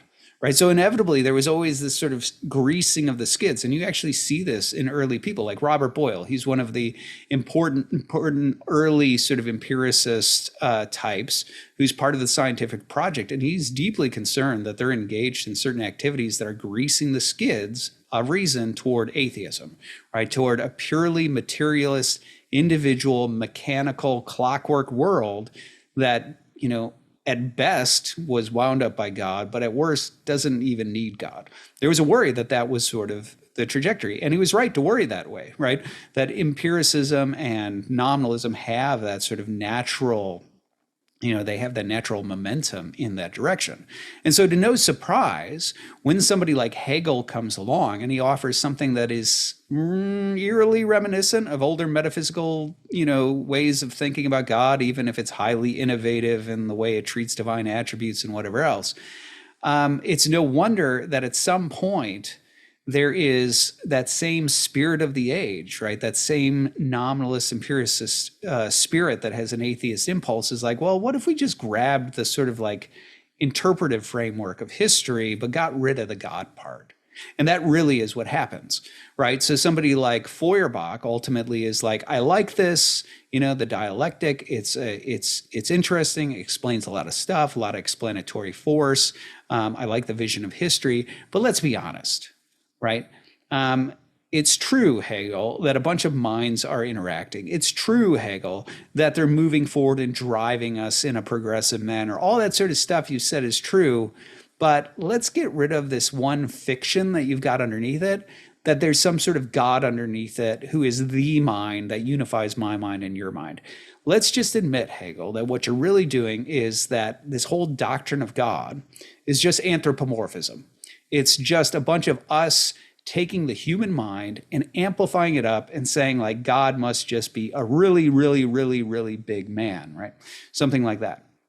And so Feuerbach sort of skeptically kicks out the God part. And that really is the mark of leftist Hegelianism, where they're like, I think Hegel is onto something in terms of how he sees the mechanisms, the gears of history working, but we don't need this God thing, right? Like it all functions without that. And so you see that initially in Feuerbach, who is like, the God part's just, anthropomorphism. It's just us amplifying ourselves, right? Which incidentally, Feuerbach's not the first person to argue that, right? Xenophanes and the pre-Socratics argued that. But anyway, but what you see is you then see this rise of leftist Hegelians who are like, let's take the system, right? Let's take the Hegelian system, but get rid of all the metaphysical stuff, all the God stuff, and just acknowledge that what it is a nice schematic for how history works and for how humanity works. And that's where you get, drum roll, right? Karl Marx. So Karl Marx is one of the leftist Hegelians who emerges out of this. Now, what's interesting is the reason I said it doesn't just give rise to like communism, it also gives rise to fascism, is because you can see the alternative interpretation that emerges, right? What you see is in terms of the dialectic and the unfolding of history, you also have emerge Nietzsche. Right. And so Nietzsche, too, is sort of recognizing like, look, let's acknowledge that there's a certain momentum to history. Right. Let's acknowledge that there's a certain progression, that the people who are looking at these big sort of histories of how the world unfolds, that there is something to that, to this give and take, this dialectic, thesis, antithesis, synthesis. That's hard to say. Thesis, antithesis, synthesis. Okay. Anyway, he's basically Nietzsche is acknowledging like let's acknowledge the tug of war that sort of goes on throughout history and the sort of trends that are being identified here. But let's acknowledge what this really is. This is not progress, right? Like this is not progress in the sense of us becoming better, us becoming wiser. Let's acknowledge what this really is, which is a struggle for power. And this is where Nietzsche suggests that really what sits beneath all of it, right? Everything that's being driven forward in history is just a struggle for power. And incidentally, this is where, Nietzsche has a bit of a problem, because on the one hand, it's easy enough to say, well, of course, right, rich and poor struggle for power, certain economic systems struggle for power, revolution, struggle for power, war, yes, struggle for power, enslavement, liberation, right, struggle for power makes sense, right? But part of the problem Nietzsche has in sort of reinterpreting history in this way is he has to explain altruism. So you run into this problem that it's like, well, okay, fine, struggle for power. But how do you explain like Judeo-Christianity, right? Where what you have is you actually have, especially in Christianity, especially in the person of Christ, right? You have this religion that's telling you to turn the other cheek, to love your enemies, right?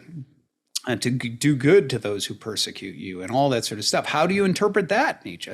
And Nietzsche really did hate Christianity, incidentally. But Nietzsche ends up offering a rather interesting and very relevant interpretation of this type of morality. Nietzsche suggests there's no such thing as true altruism. And his proof is to say, like, look, you want to know what Christianity is really like? Look at the doctrine of hell. Right? Because basically what you can see is, those Christians, they talk a good game about like, loving my enemy, not judging, doing good to my, my neighbor, loving my neighbor and all this sort of stuff. But they're holding out. They are holding out for a time when they can finally see their enemies be cooked alive and revel in it. And that's what they really think deep down. I won't get sidetracked on the doctrine of hell. Obviously, I do think Nietzsche is wrong about that. But nonetheless, that's how he tries to interpret it.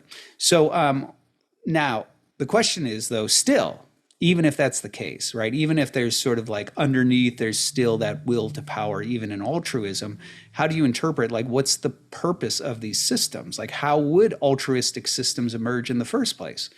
And Nietzsche's explanation is actually slave morality. That's what he calls it. And this is because he's hearkening specifically to Jewish morality, right? So he's talking about the Jews and Old Testament morality and recognizing the fact that in the Old Testament, the Jews were enslaved, right? The story of Exodus, like that's a mark of their history. And they keep on getting, sort of conquered along the way as well.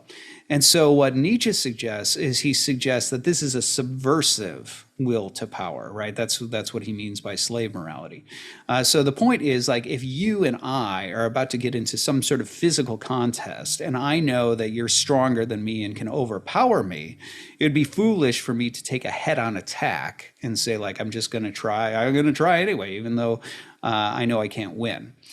He suggests that the smarter, more subversive move would be if a person somehow shames you for being strong. So if I start to build a narrative that says, look, God is the one who is really in charge, and God is the one who looks down on the oppressed and the lowly, and he cares about them and he loves them, right? And for that reason, those wicked, strong, enslavers or conquerors or oppressors, they are the ones that God is very displeased with, right?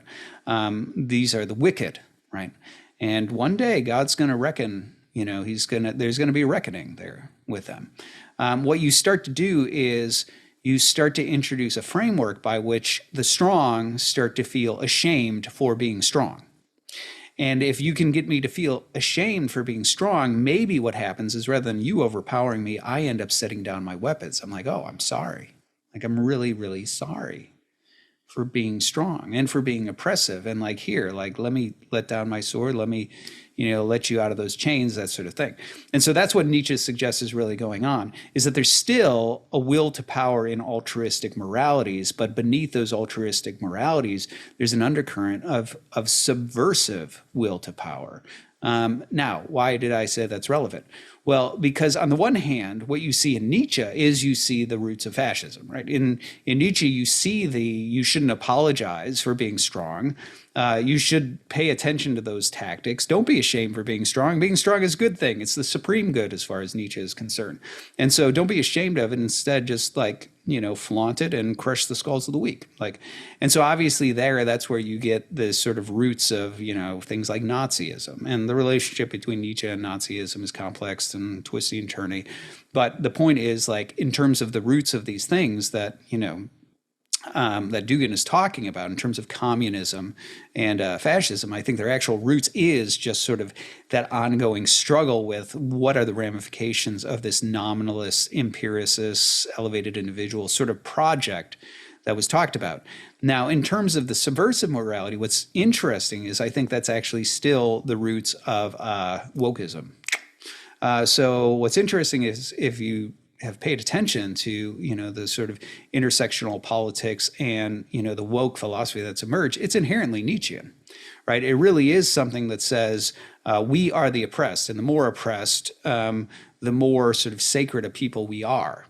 And you who are not part of this sort of oppressed class, you have privilege, and you should be embarrassed and ashamed of having that privilege. And the way you make restitution is to relinquish your power and give it over to me, right? That's what wokeism is. And that's exactly what Nietzsche calls, right, the subversive slave morality, a subversive will to power. So it's interesting, right? Like even that form of, if we were going to, identify the sorts of politics that emerge out of this, it's not just, communism. It's not just fascism, it's even wokeism, right? It has its roots there. Now, Dugin's going to diagnose that slightly differently than I would, but that's where I would suggest that's the real root of it there. So while I don't disagree with the overall picture that Dugin is painting, I wouldn't diagnose it as something that is inherently an outgrowth of liberalism, right?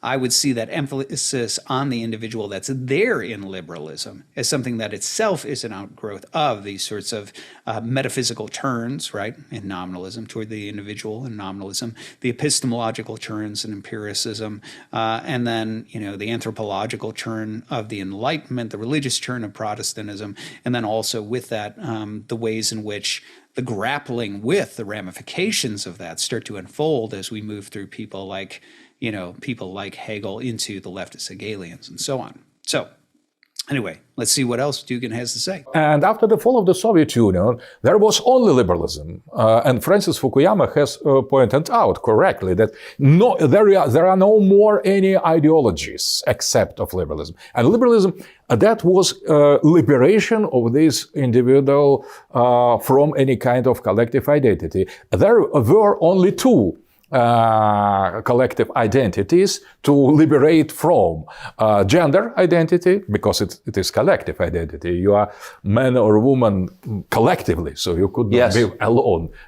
A liberation from gender, and that has led to transgenders, to LGBT, and new form of sexual individualism. So sex is something optional. And that was not just deviation of liberalism. That was necessarily elements of implementation and the victory of this liberal ideology. And the last step that is not yet totally made is liberation from human identity, humanity optional. And when now we are choosing, or you in the West, you are choosing the sex you want, as you want.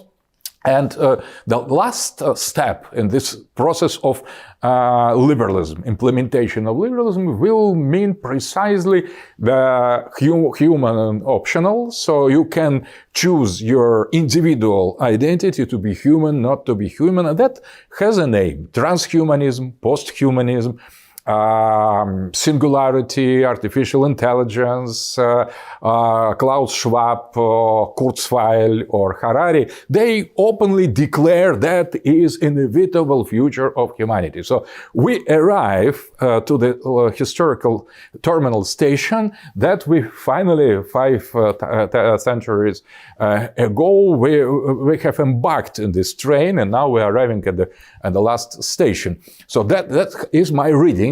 And when all the elements, all the phases of that, you cut the tradition with the past. So you are no more Protestant, you are secular, atheist, materialist. You are no more national state that served to liberate from empire. And now national state becomes, at its turn, obstacle. You are liberating from national state. Finally, family is destroyed in favor of this individualism. And the last things, the sex that is already almost overcome, sex optional, and in gender politics, there is only one step to arrive to the end of this process of liberation, of liberalism. That is the abandoned human identity as something prescribed. So to be free from to be human, to have the possibility to choose to be or not to be human. And that is the agenda, political, ideological agenda of the tomorrow. That is why how I see Anglo-Saxon world that you have asked of. I think that is just the vanguard of that process, because that started with Anglo-Saxons empirism, nominalism, Protestantism, and now you are ahead as an Anglo-Saxon, more devoted to liberalism than any other European. Okay, there's a lot in there, and a lot that I want to talk about. Probably about four things springboarding off of that. Let me first just talk about this notion of freedom and the freedom of the individual. It's interesting that he keeps on talking about the way liberalism has as its goal to liberate the individual. The reason I think that's interesting is because if you look at the earlier forms of political philosophy, for example, and even the philosophical literature and its emphasis on liberty, liberty was not an end in itself. It still had a very sort of classical sensibility about that. And you actually see this quite a bit in early modern philosophy. So people like John Locke, on the one hand, he's embracing this highly innovative, right, empiricist nominalist type thing, and yet he's trying to hold on to Christianity.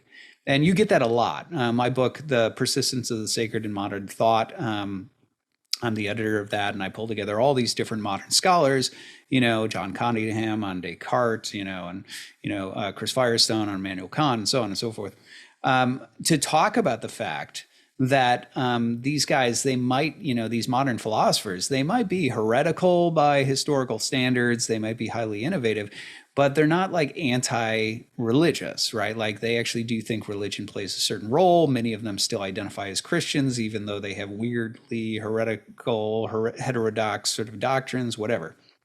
And you see this with John Locke, right? Even though he's going this empiricist nominalist sort of route, he ends up advocating a form of natural law. Well, if you understand anything about natural law in the classical sense, how could you possibly advocate it if you're a nominalist? Because natural law, in short, was basically the view that suggests that everything has a nature, right? So this is the sort of realist notion that you and I are human, right? And we share a common nature. And it presumed that that formal cause, right? That's what you are, you're human, that's your formal cause, entails a certain final cause, right? A proper end or use. So for example, the eye being what it is, its formal cause is eye, its final cause is to see. So anything that does violence to the eye such that it hinders its ability to see, like scratching it or something like that, is in some ways an evil to the eye. And so natural law just presumed that you can examine the nature of the world, look at the nature of things, and from the nature of things, determine what their proper and improper use is. And that gives you an insight into the moral structures of the universe. Well, the problem is, what happens if you get rid of formal and final cause? Because you're a nominalist, right? You don't believe in innate natures and things like that. And so that's where like John Locke tries to develop kind of a consequentialist natural law, where the outcomes are sort of evidently bad and things like that. But so this is one of the things that you see a lot in early modernity, where they're trying to hold on to certain things from the past, but like sort of jerry-rig them to make sure that they kind of work with like the new philosophy. And so what's interesting is the early emphasis on liberty was not seeing liberty as an end in itself. Like, keep in mind that as a realist, right, I think liberty in the sense of, free choice, self-determination, and the freedom to self-determine is important, right? So I would advocate it. But as a realist, I'm not advocating freedom to self-determine as an end in itself. Quite the contrary. What I'm advocating it as, and this is the more classical view, is I'm advocating it as a necessary condition for certain goods. So for example, virtue, right? Well, virtue in classical, sort of metaphysics, somebody like Aristotle, is actually brought about through me willing, through habit, certain patterns of behavior, and over time cultivating the potential to become courageous, right? Through repetition and rehearsal, I cultivate that from a potential to be courageous to actually courageous, right? Chastity through like being, temperate, right? Temperance is cultivated through repetition of resistance and resistance and resistance. And over time, that potential for temperance becomes actual. It becomes concretely actual. So there was an underlying metaphysic of it. But here's the thing, you can't coerce virtue within that classical view, right? I can sit here and I can put a gun to your head and say like, well, if you eat that, I'm going to blow your brains out. And so you don't eat it. But that doesn't mean you're actually cultivating any kind of temperance or self-control. It just means like you're being forced to not make certain choices. But the fact of the matter is, if inside, right, within your self-determination, you remove the gun you'd eat, right? Well, then in that sense, like nothing has really changed, right? You haven't cultivated temperance, right? And so in classical ways of thinking, freedom was actually essential. It was a necessary condition for you to become virtuous. We can't coerce people into being virtuous. We can use government instruments to coerce them to restraint, but that doesn't make them virtuous, right? This, incidentally, is one of the reasons why in classical thinking, taking my money for taxes and then giving it to the poor would not actually be a charitable act because it's done by coercion. Anyway, but that's a whole different discussion. So the point is, like, within the sort of classical framework of thinking of self-determination was important for things like, religious faith, right? Rather than being coerced into some sort of confession that might be false, right? Because you don't really believe it, you're just sort of under political duress.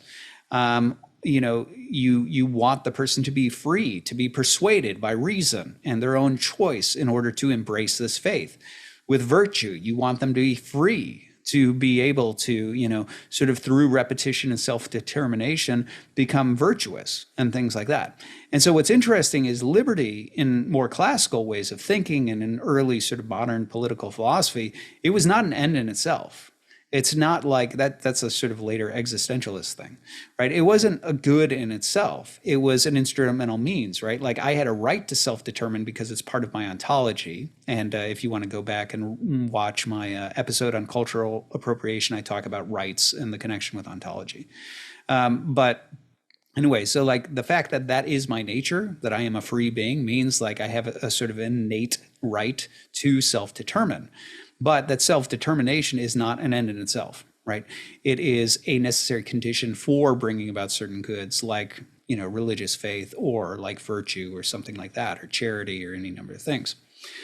So what's interesting, though, is that early on, that's the emphasis on liberty. But I do think what you see is you can see how that evolves into it being a good in and of itself.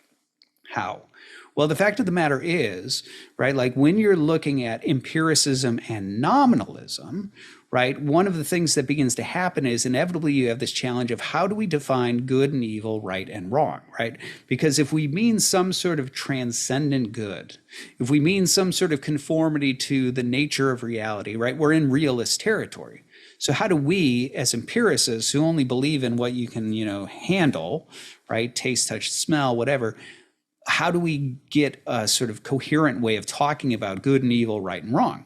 And this is why the empiricists and the nominalists generally tended toward a view of morality where really good means desirable or pleasurable, wrong means unpleasant, undesirable, right? And so it becomes an inherently hedonistic framework. And this was true of ancient nominalism, like the Epicureans, which was a nominalist empiricist sort of framework. It's also true in, modernity. That's what happens.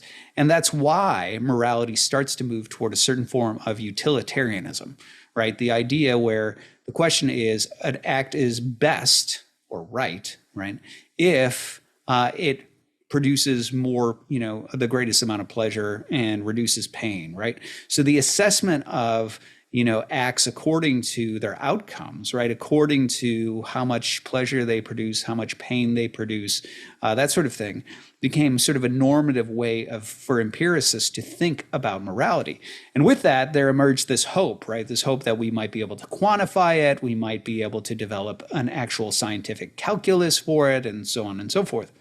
So that utilitarian push ended up sort of driving things forward. Well, notice now you're into an individualized morality, right? So keep in mind, right, if I'm a realist and I'm sitting here saying the nature of an eye is this, or let's use something like gluttony. Something in the digestive system. Okay, so the idea being, well, what is the purpose of the digestive system? Well, the purpose of the digestive system, right, we can sort of break it down to its various component parts. We break up food here, saliva sort of breaks it down here. It's moved down into the, into your digestive system where it's broken apart, nutrients and so on and so forth. And so we can start to identify that. And because of that, we can start to say like certain activities like gluttony are wrong because they are sort of an excess that ends up not being for the good of the individual and sort of moving in a way that's contrary to the proper end of a digestive system. We can say something like bulimia is like immoral because it ends up cultivating, harvesting something, like foods for a certain pleasure, but then it vomits them up in a way that's depriving the body of nutrients and so on. And so again, it's moving contrary to the digestive system. So a natural law ethicist can speak in those sorts of terms and think in those sorts of general universal terms. And that assessment applies to you and it applies to me. Because when we're talking about the structures and the purpose of a human stomach, we're talking about something that I have and something that you have, right? We're talking about the common nature. And from this, we can abstract a generalized principle. But if morality is now just sort of idiosyncratic, right? What brings pleasure and what brings pain, and what might in this circumstance bring about greater pleasure, or greater pain and things like that. Now you get into territory where the assessment of morality does not have to do with universals, right? It doesn't have to do with the nature of man. It doesn't have to do with the nature of your body. It doesn't have to do with the nature or purpose of a thing in the cosmos, in the generic. It's all individual. Right? It's all that this thing does to me something that is pleasurable. This thing does to me something that is painful or something like that.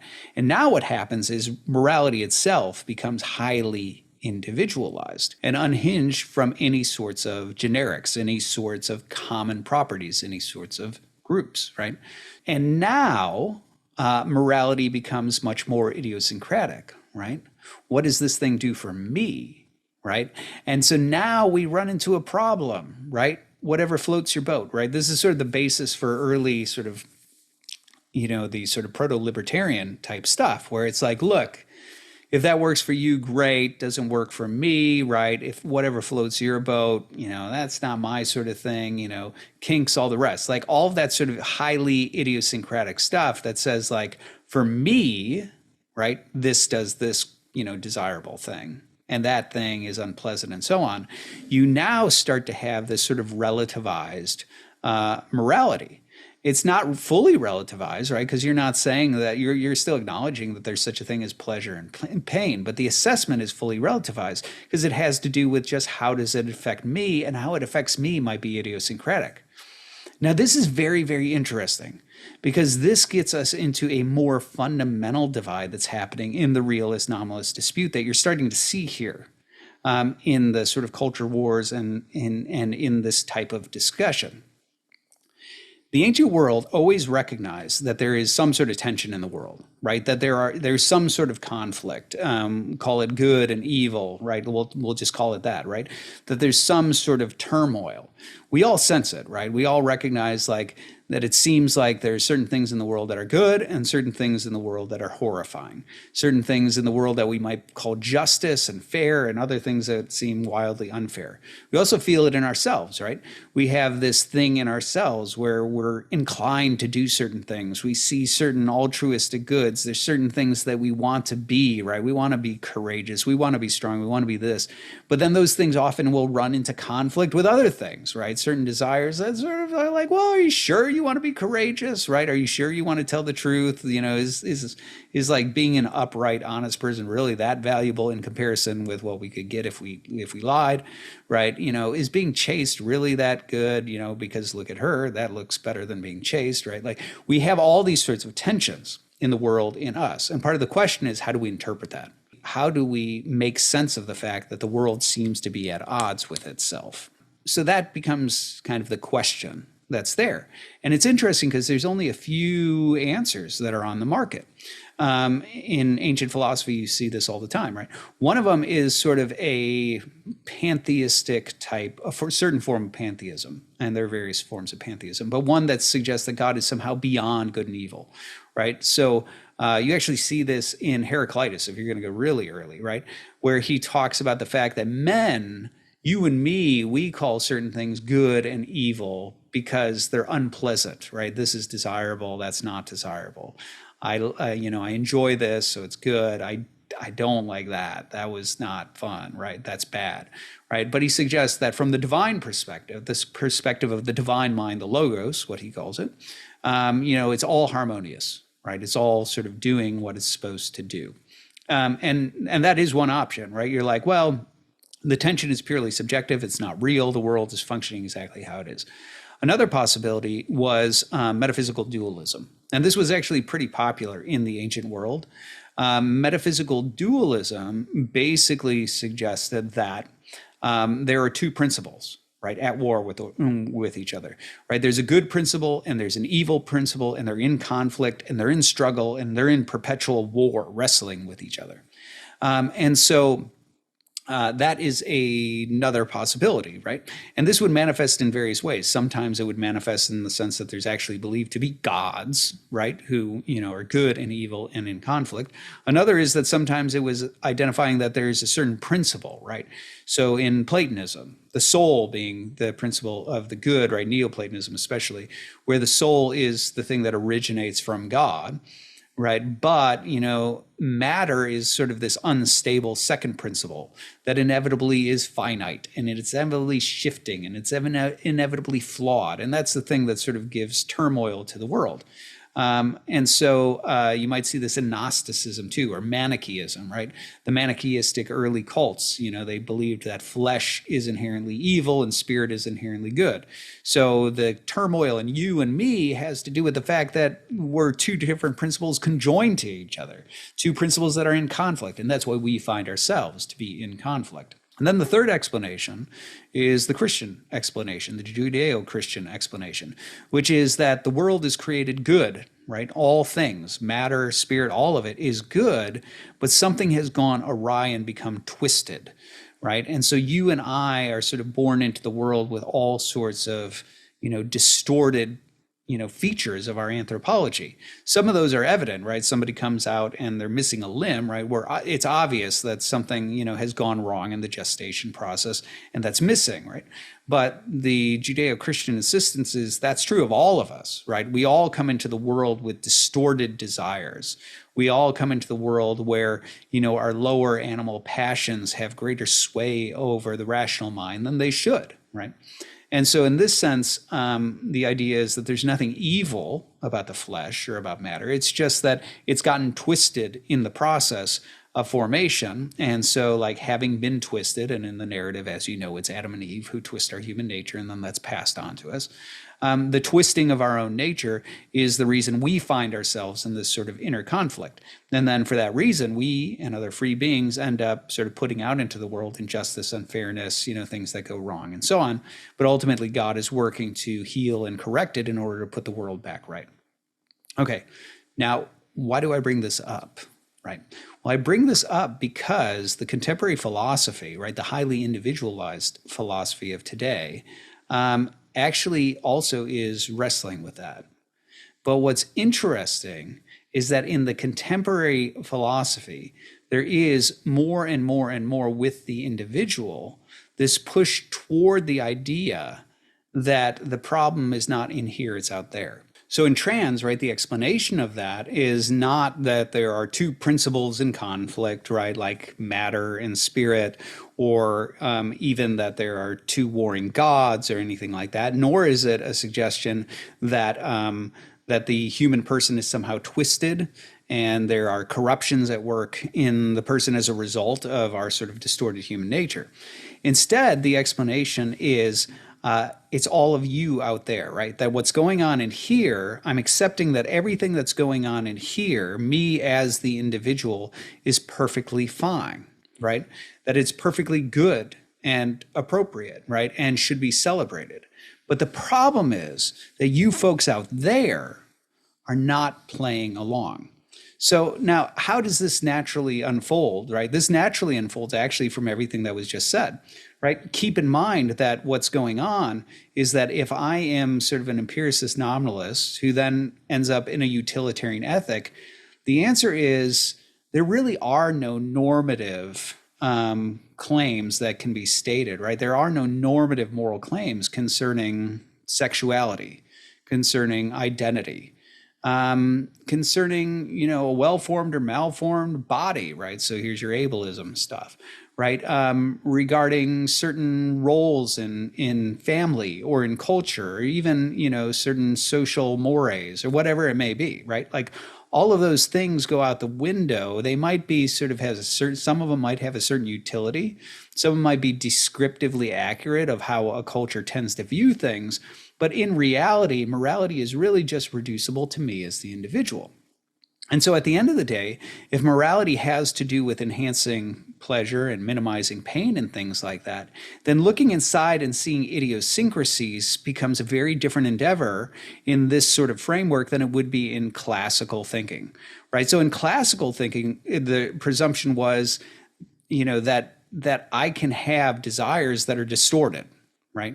And the fact of the matter is that I can also retrain those desires, right? So if I find myself with a certain bent, right, toward alcoholism, that's a distortion, right? That's not a good thing. It's a corruption. And I can form habits that end up mitigating that and, cultivating temperance with regard to something like that. And the same would be true with regard to sexual proclivities.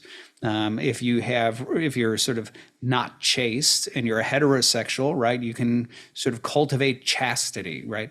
If you have certain sexual proclivities, toward homosexuality or some sort of, sexual kink or perversion or whatever it is, all of those things can be identified as distorted, but they can also then be reshaped, right, through repetition, through habit, through the cultivation of temperance and virtue and all these sorts of things. So the presumption was that you as a being, right, in more classical anthropology, the idea was that you have all sorts of disparate desires that shoot in all sorts of directions. They're all animal, and they're not inherently evil if we're talking about the Christian version of this.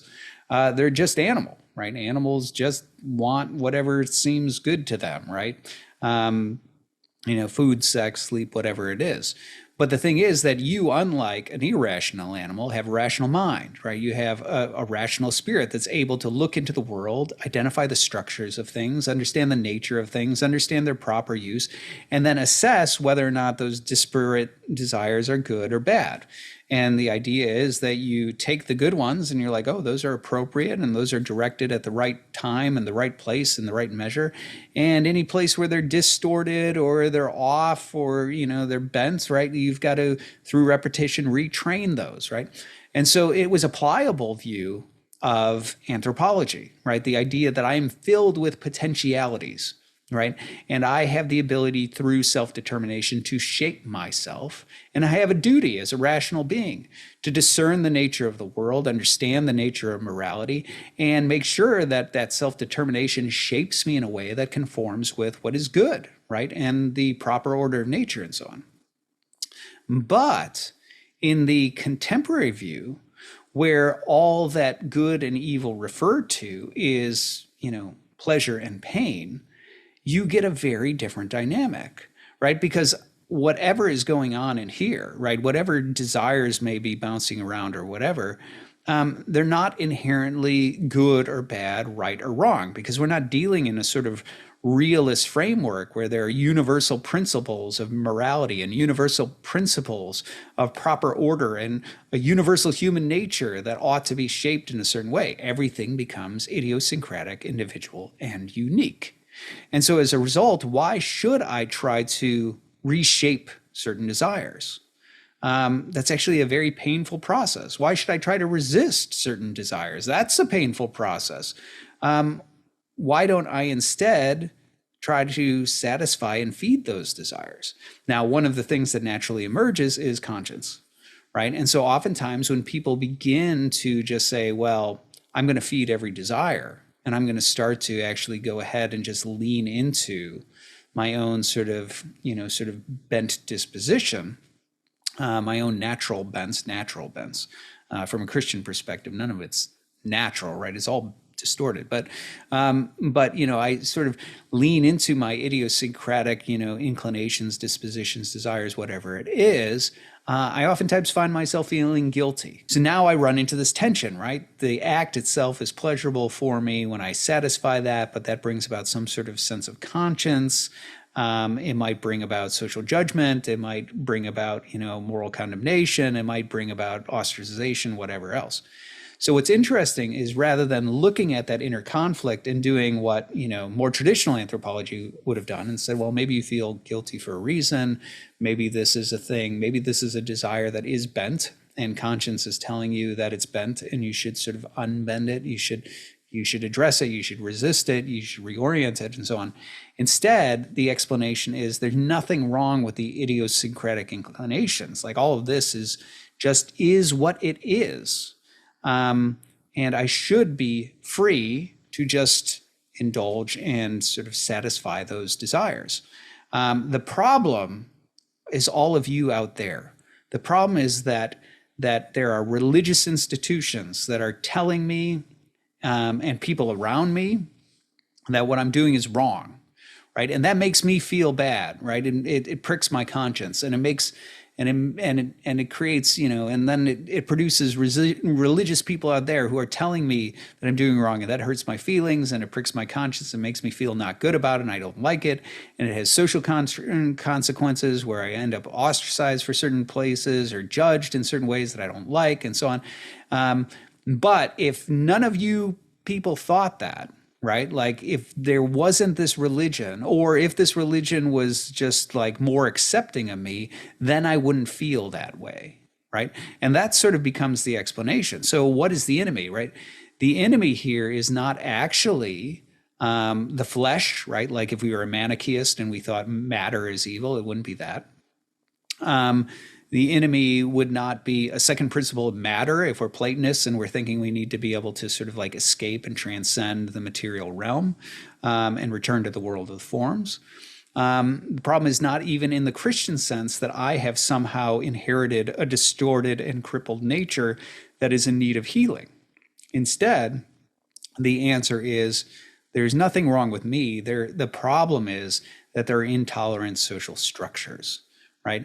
And the thing that is in my best interest is to be able to freely indulge my idiosyncratic desires and proclivities without any kind of judgment so that I don't feel conscience. Right.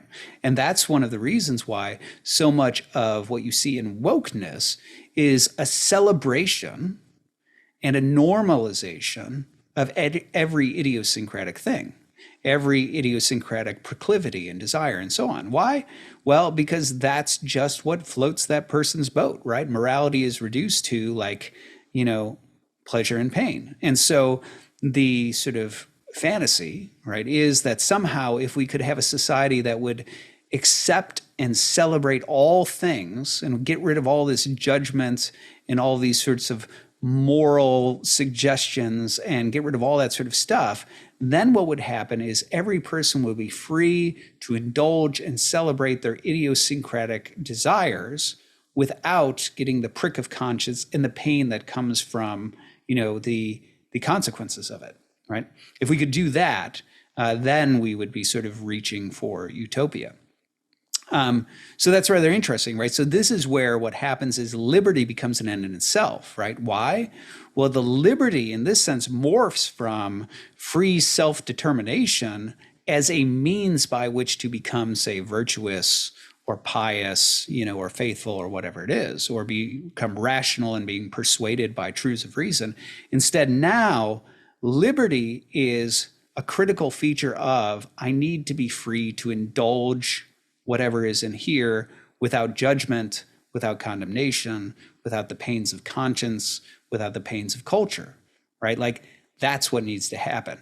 And that's why it's obligatory, not just that you allow me to exist and allow me to be what I am, that's not just legal, it's not just sort of allowed within culture, but it needs to be celebrated because I need that bolstered sort of encouragement. I need to be celebrated so that I am able to indulge the things that are idiosyncratically me, and also at the same time be free from the pains that might come on the heels of that, whether that's conscience, morality, judgment, ostracization, whatever it may be. Now, what's interesting is Dougal is absolutely correct that where this heads is transhumanism.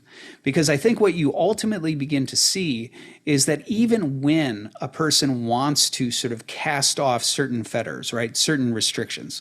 So let's say I'm a trans identifying male who just has this desire, right, this fantasy of being a woman, right, becoming a woman and being to live as a woman, right, and that I really do believe that that will satisfy my innermost, desires, and that will make me happy, right. There is no normative principle once you're in this sort of nominalist, empiricist, utilitarian framework to say like that's not good, right? You shouldn't do that, right? And so now that actually is an open possibility. But here's the thing: there are limitations, right? And the fact of the matter is, what you start to see is a couple of different things. I spent a long time, and perhaps sometime I'll explain this, but I spent a long time when trans was first becoming a very prominent thing within our culture. It was really sort of bubbling up as more and more prominent in the cultural conversation. I spent a lot of time reading Reddit, like subreddits on trans, right? Just in order to, and I don't mean about trans, I mean by people who identify as trans, talking to other people who identify as trans, things like that. And the reason was because I wanted to understand the psychology of what was going on. And one of the things that I found very interesting in reading those is that there really is this sort of pursuit of a certain euphoria that comes from, having felt that you've achieved that thing, right? So let's say I'm a man who desires to be a woman, right? When I undergo this surgery, if I start to experience a certain euphoria at the thought that, I've actually arrived here. And what's interesting is those forums indicate a real sort of wrestling between euphoria and dysphoria, right? So if somebody mistakes me as a woman, right? I'm dressed up, I've done the trans thing, I'm pre-op, I'm post-op, doesn't matter, right? But somebody sees me and they refer to me as ma'am, right, or something like that. That all of a sudden, like that's sort of like, ooh, right? It works, right? There's a certain euphoria. Whereas the irony is, when somebody recognizes you and they're like, sir, and you're like, I'm not a sir, right?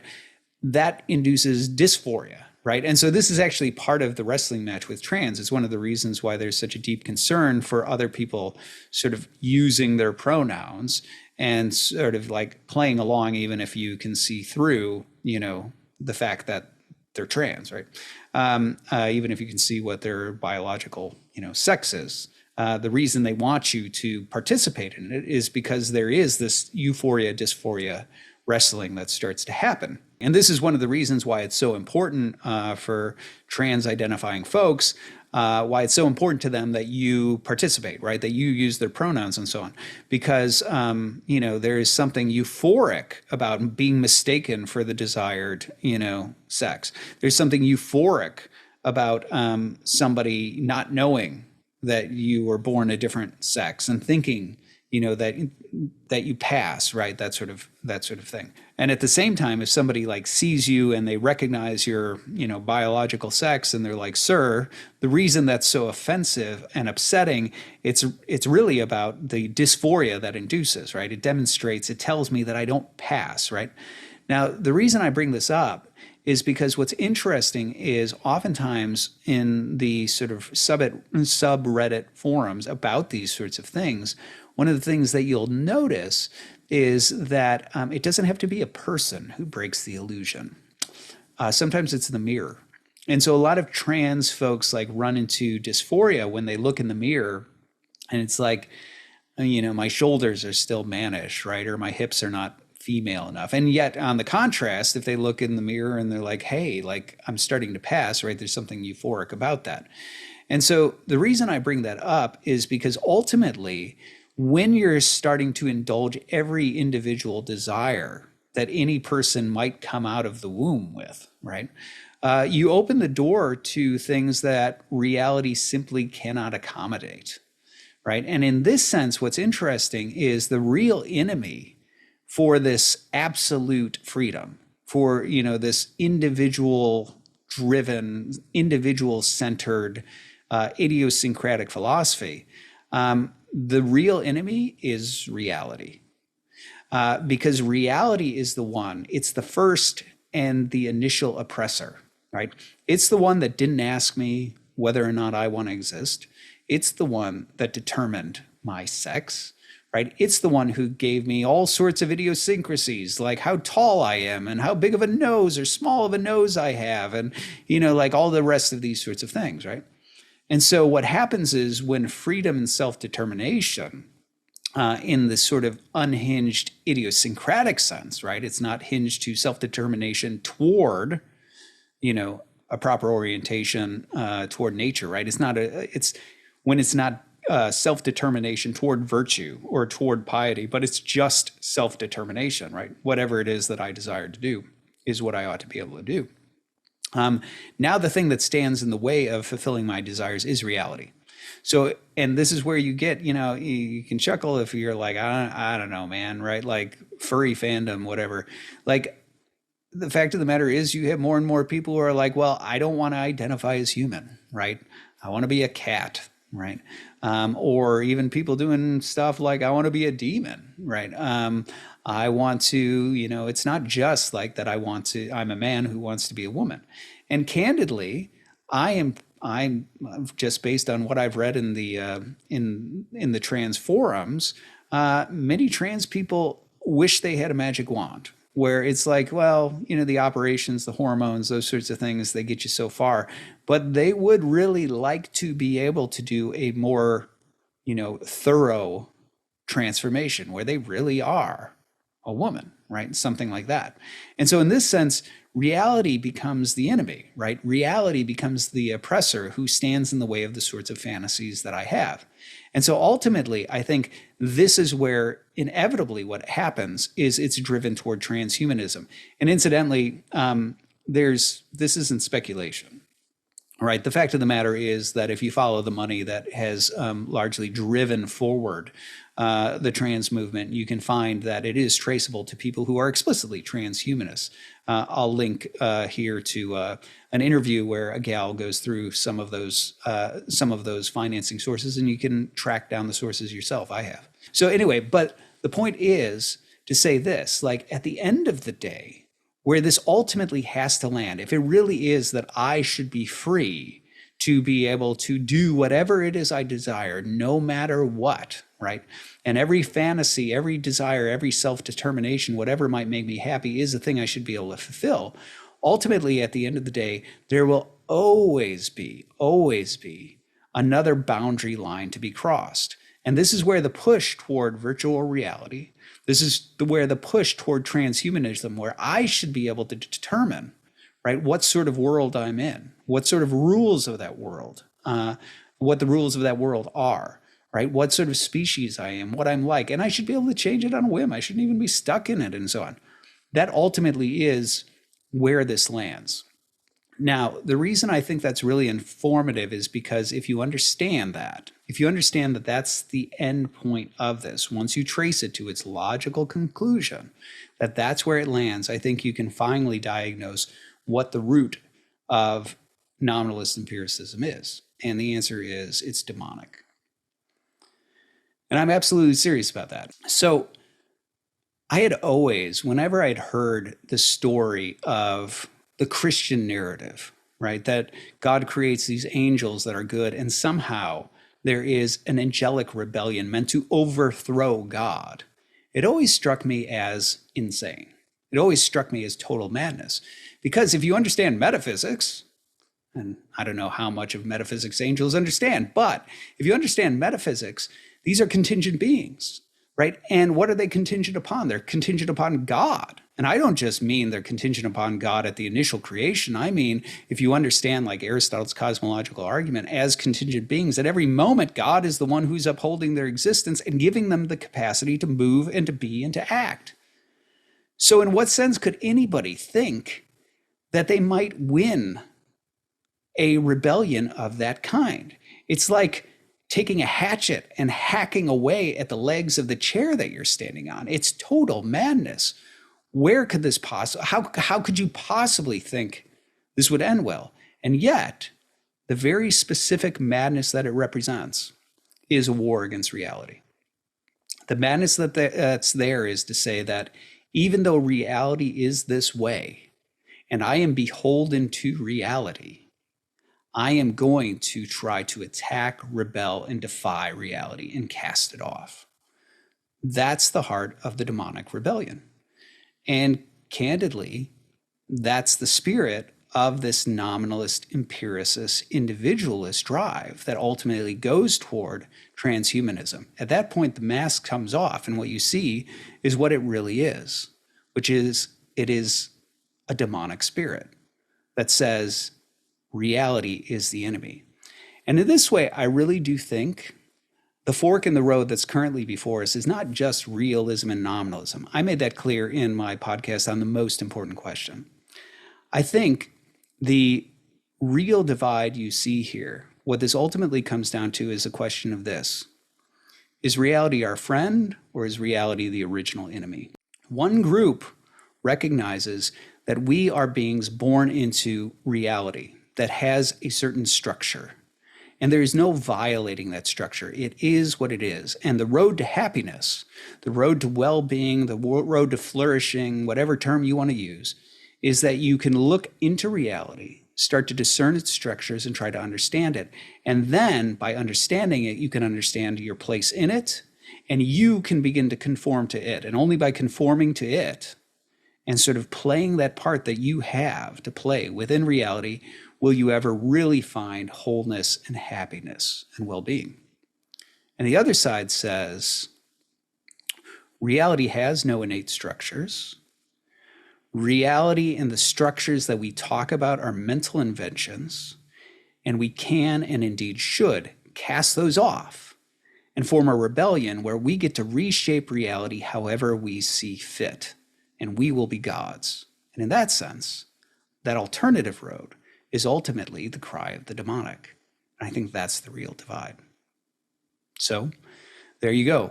Now, let's see what else Dugin has to say before we wrap up.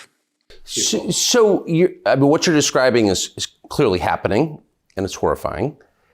But it's not the definition of liberalism I have in mind when I describe myself as what we say in the United States as a classical liberal. Right? So you think of liberalism as individual freedom and choice from slavery, right? So the options as we conceived them as I was growing up were the individual who can follow his conscience, say what he thinks, defend himself against the state, versus the statism, the totalitarianism embodied in the government that you fought against, the Soviet government. And I think most Americans think of it that way. What's the difference? Very interesting question. I think that is the problem is in two definitions of liberalism. There is old liberalism, classical liberalism, yes, and new liberalism. So classical liberalism was in favor of democracy. Democracy understood as the power of majority, of consensus, of individual freedom that should be combined somehow with the freedom of other. And now we have totally the next station already, next phase, new liberalism. Now it is not about the rule of majority, but it is about the rule of minorities. It is not about individual freedom, but it is about wokeism. So you should be so individualistic that you should criticize not only the state, but individual, the old understanding of individual. So you are invited to liberate yourself from individuality, to go further in that direction. So I have spoken once with Fukuyama, Francis Fukuyama, on TV, and he has said before democracy has meant the rule of majority, and now it is about the rule of minorities against majority, because majority could choose Hitler or Putin. So we need to be very careful with majority, and majority should be taken under control, and minorities should rule over majority. Majority, it is not democracy, it's already totalitarianism. And now we are not about defense of the individual freedom, but about prescription to be woke, to be modern, to be progressive. It is not your right to be or not to be progressive. It is your duty to be progressive, to follow this agenda. So you are free to be a left liberal. You are no more is free enough to be right liberal. You should be left liberal, and that is a kind of duty. It is prescription. So liberalism fought during its history against any kind of prescription, and now it at its turn became totalitarian, prescriptive, not free as it was in some. And do you believe that was inevitable? That process that was always going to happen? I think that is, I perceive here a kind of logic. So a kind of logic that is not just perversion or deviation. You start with one thing, you want to liberate individual. When you arrive at the point when it is possible, it is realized, so you need to go further. So, and you start to liberate yourselves from this time from old understanding of individual in favor of more progressive concepts. So you could not stop here. That is my vision. So if you say, "Oh, I prefer old liberalism," they would say, the progressives, they would say, it is not about old liberalism, it is about fascism. You are defender of traditionalism, conservatism, fascism. So stop here. Either be progressive liberal or you are done, or we will cancel you. That is what we observe. Okay, so I think I understand Dugin's logic here, but I think he's actually following this sort of liberalism train a little too far, right?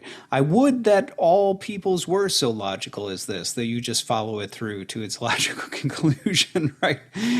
In certain ways. But I think there's more, a greater myriad of factors going into this than he's acknowledging. And obviously at this point, you know what I think those are, right? We've already talked about the sort of metaphysical side of it with nominalism, the epistemological side of it, with empiricism and skepticism, and then into Kantianism and so on. We've talked about the sort of religious dimension of it in Protestantism. We've talked about the sort of ways in which the epistemological problem ends up driving forward toward a certain form of leftist Hegelian and gives you these several forms of politics, right?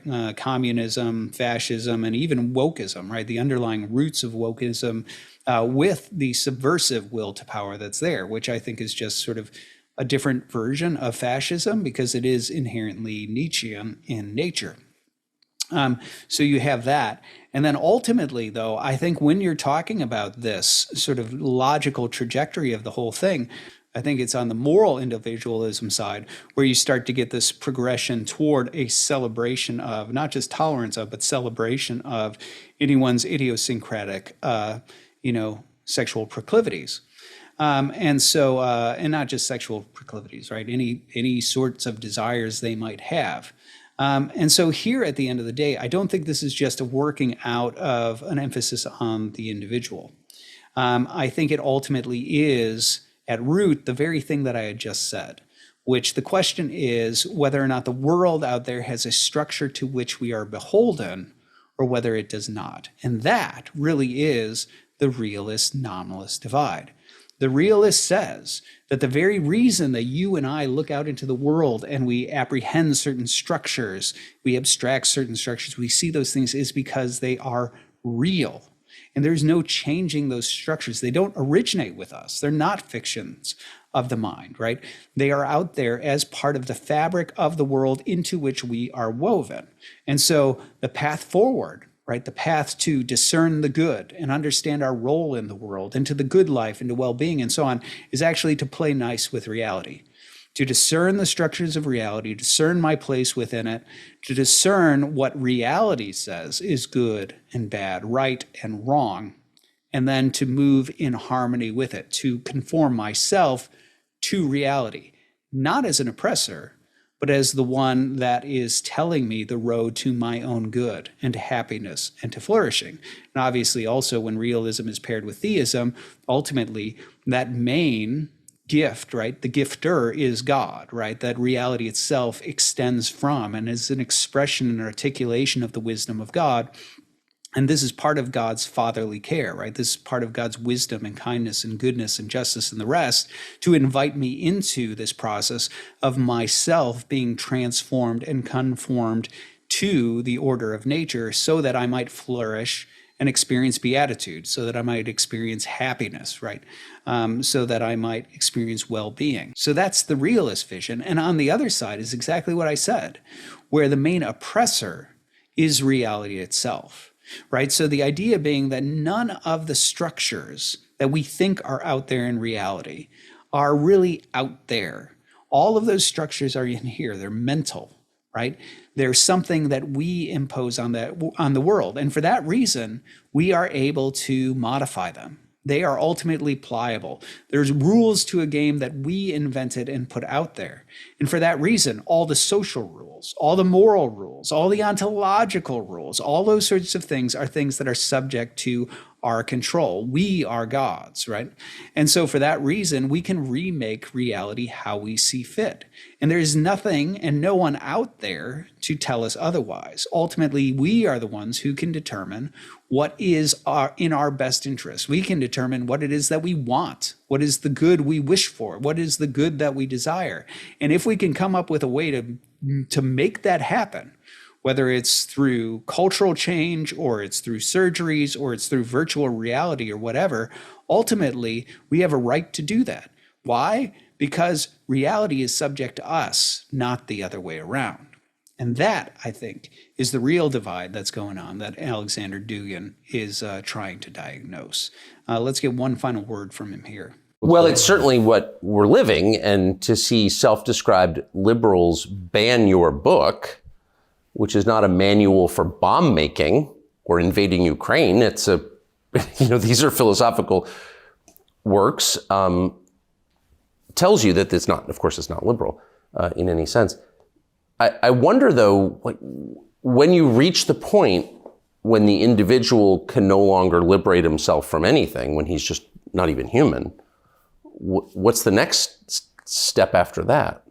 That is described in the pictures, American pictures, films, in many ways. So I think that that all the science fictions, almost all of the 19th century, were realized in the reality in the 20s. So there is nothing more realistic than science fiction. And if you consider Matrix or Terminator, you have so many more or less coinciding version of the future with the post-human or human optional situation or artificial intelligence. Hollywood has made many films. I think they portray correctly reality of the close future. So, for example, if we consider the man, the human nature as a kind of rational animals, so you could now with our technology, you could produce them. So you could create rational animals or combine them or construct them. And artificial intelligence, strong artificial intelligence, neural network, plus huge database, it is a kind of king of the world, I would say, that could not only manipulate, but create realities, because the realities are just images, just sensations, just feelings. So I think that post-humanist futurism is a kind of not only realistical description of the very possible and probable future, but as well a kind of political manifest. So it is not, that is kind of wishful thinking. And the fact that you have no bright traditional future described in the films. I don't know any movie of the future in the West made about return to traditional life, the prosperity, the families with many children. Everything is quite in shadow, quite black. So if you're used to paint everything black, and the future especially, so this black future once arrives. And I think that is the fact, the same fact that we have no other option, either Matrix or artificial intelligence or something, or a Terminator. So the choice is already outside of the limits of humanity, and that is not just fantasy. I think that is a kind of political project, and it is easily imagined because we have seen the films. They follow more or less close to this progressive, I would say, agenda. Okay, so I want to close out this with, looking at this question that Tucker asked, because I think there's a couple of very interesting things about it. The first is the question of, once you've liberated the individual, what then comes next? And here I think there's something very interesting, which is that even though on one hand, a lot of these sort of ideologies that are aimed at this sort of highly individualized tendency, right, like wokeism. On the one hand, they may seem like what they're about is they're about trans, or they're about homosexuality, or they're about abortion, or they're about feminism, or whatever it may be, right? On the surface, it seems like that. But I think the thing that's really much more interesting, and this is something that comes out of my research related to the religiously unaffiliated, which I'm going to have a couple of podcasts on that, but I've done a documentary on this. I've done talks on this, right, on the religiously unaffiliated.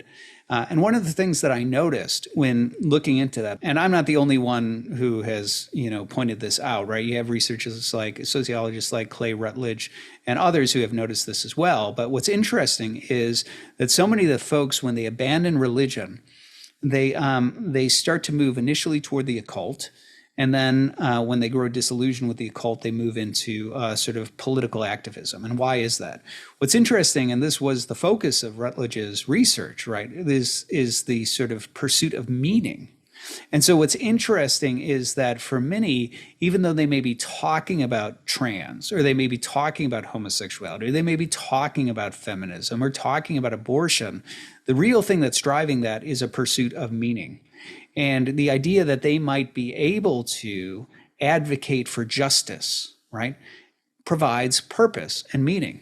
And this is actually one of the reasons why I've always been very cynical whenever people have talked about a national divorce. Like, on the one hand, I think that's probably a good idea. I really do think that this cultural divide that I'm describing actually is irreconcilable. I think the founding principles of America only function if there is some level of a common worldview underneath them regarding rights, regarding morality, and so on. And I think once you have the sort of divide that I'm describing, you don't have that anymore. And in that sense, all you have is a certain type of war that's happening, right? A war over, political control, a war over the laws, a war over the narrative, propaganda, all this sort of stuff, which is exactly what we're seeing.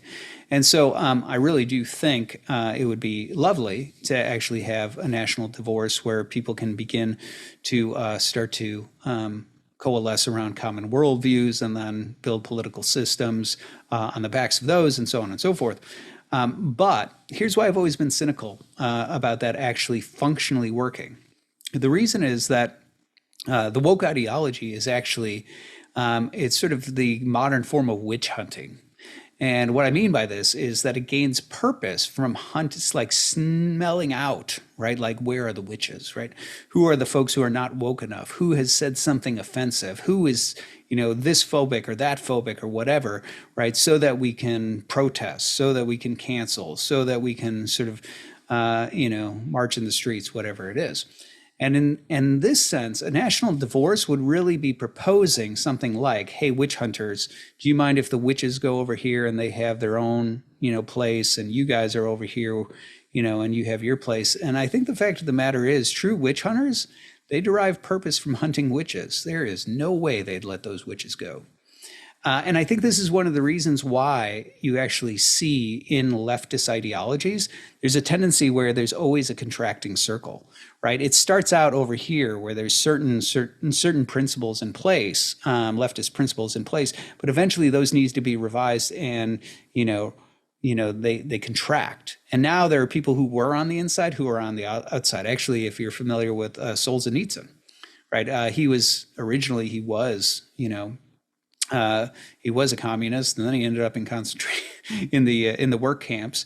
And what landed him there, if I'm remembering correctly, is he had a private letter where he talked about needing to return to more pure Leninist principles, and that wasn't good enough, right? So there's always this contracting circle, right, where people who were on the inside are now on the outside, and that's because we always run out of witches, right? We burn all the witches, then we start to look around and say, well, did we get them all? And soon that circle contracts, and certain people who were burning witches are now being burned because we think you might be a witch. And you see that all the time with woke, right? And where the ideology, the political correctness, things like that, it's always shifting, it's always contracting, and so it becomes sort of a game of who can stay on the inside of the ever contracting circle. And so for that reason, I don't think a national divorce would actually be possible, right? Because I don't think the witch hunters would let the witches go. And for that reason, I mean, I don't think there actually is the sort of hypothetical that Tucker's asking. What do you do once you've liberated the individual, like fully, right? I don't think that's possible, right? Because what starts with saying, well, I should be liberated from my gender, right, becomes eventually I should be liberated from my species, right? And that will be the ever contracting circle. And so I don't think there's any real end to that. So I think it's sort of a false hypothetical. And so that's why, Dugin might be correct that, you move into post-apocalyptic scenarios where things are collapsing and AI and whatever else, maybe that's all true. But I think in terms of Tucker's actual question, like where does it go once you finish liberating the individual, I don't think you ever successfully fully liberate the individual, because I think the liberation side of the individual, right, the push to liberate is ultimately, that's the thing supplying meaning. And so I don't think you'll ever have the liberation warriors set down their weapons and go, well, we won. Okay, what do we do now? I don't think that ever happens, because that is the thing driving them forward in terms of meaning. I do think the question has one level of meaning to it, which is true, which is what happens when the individual is finally, truly liberated from reality. And I think the answer there is hell.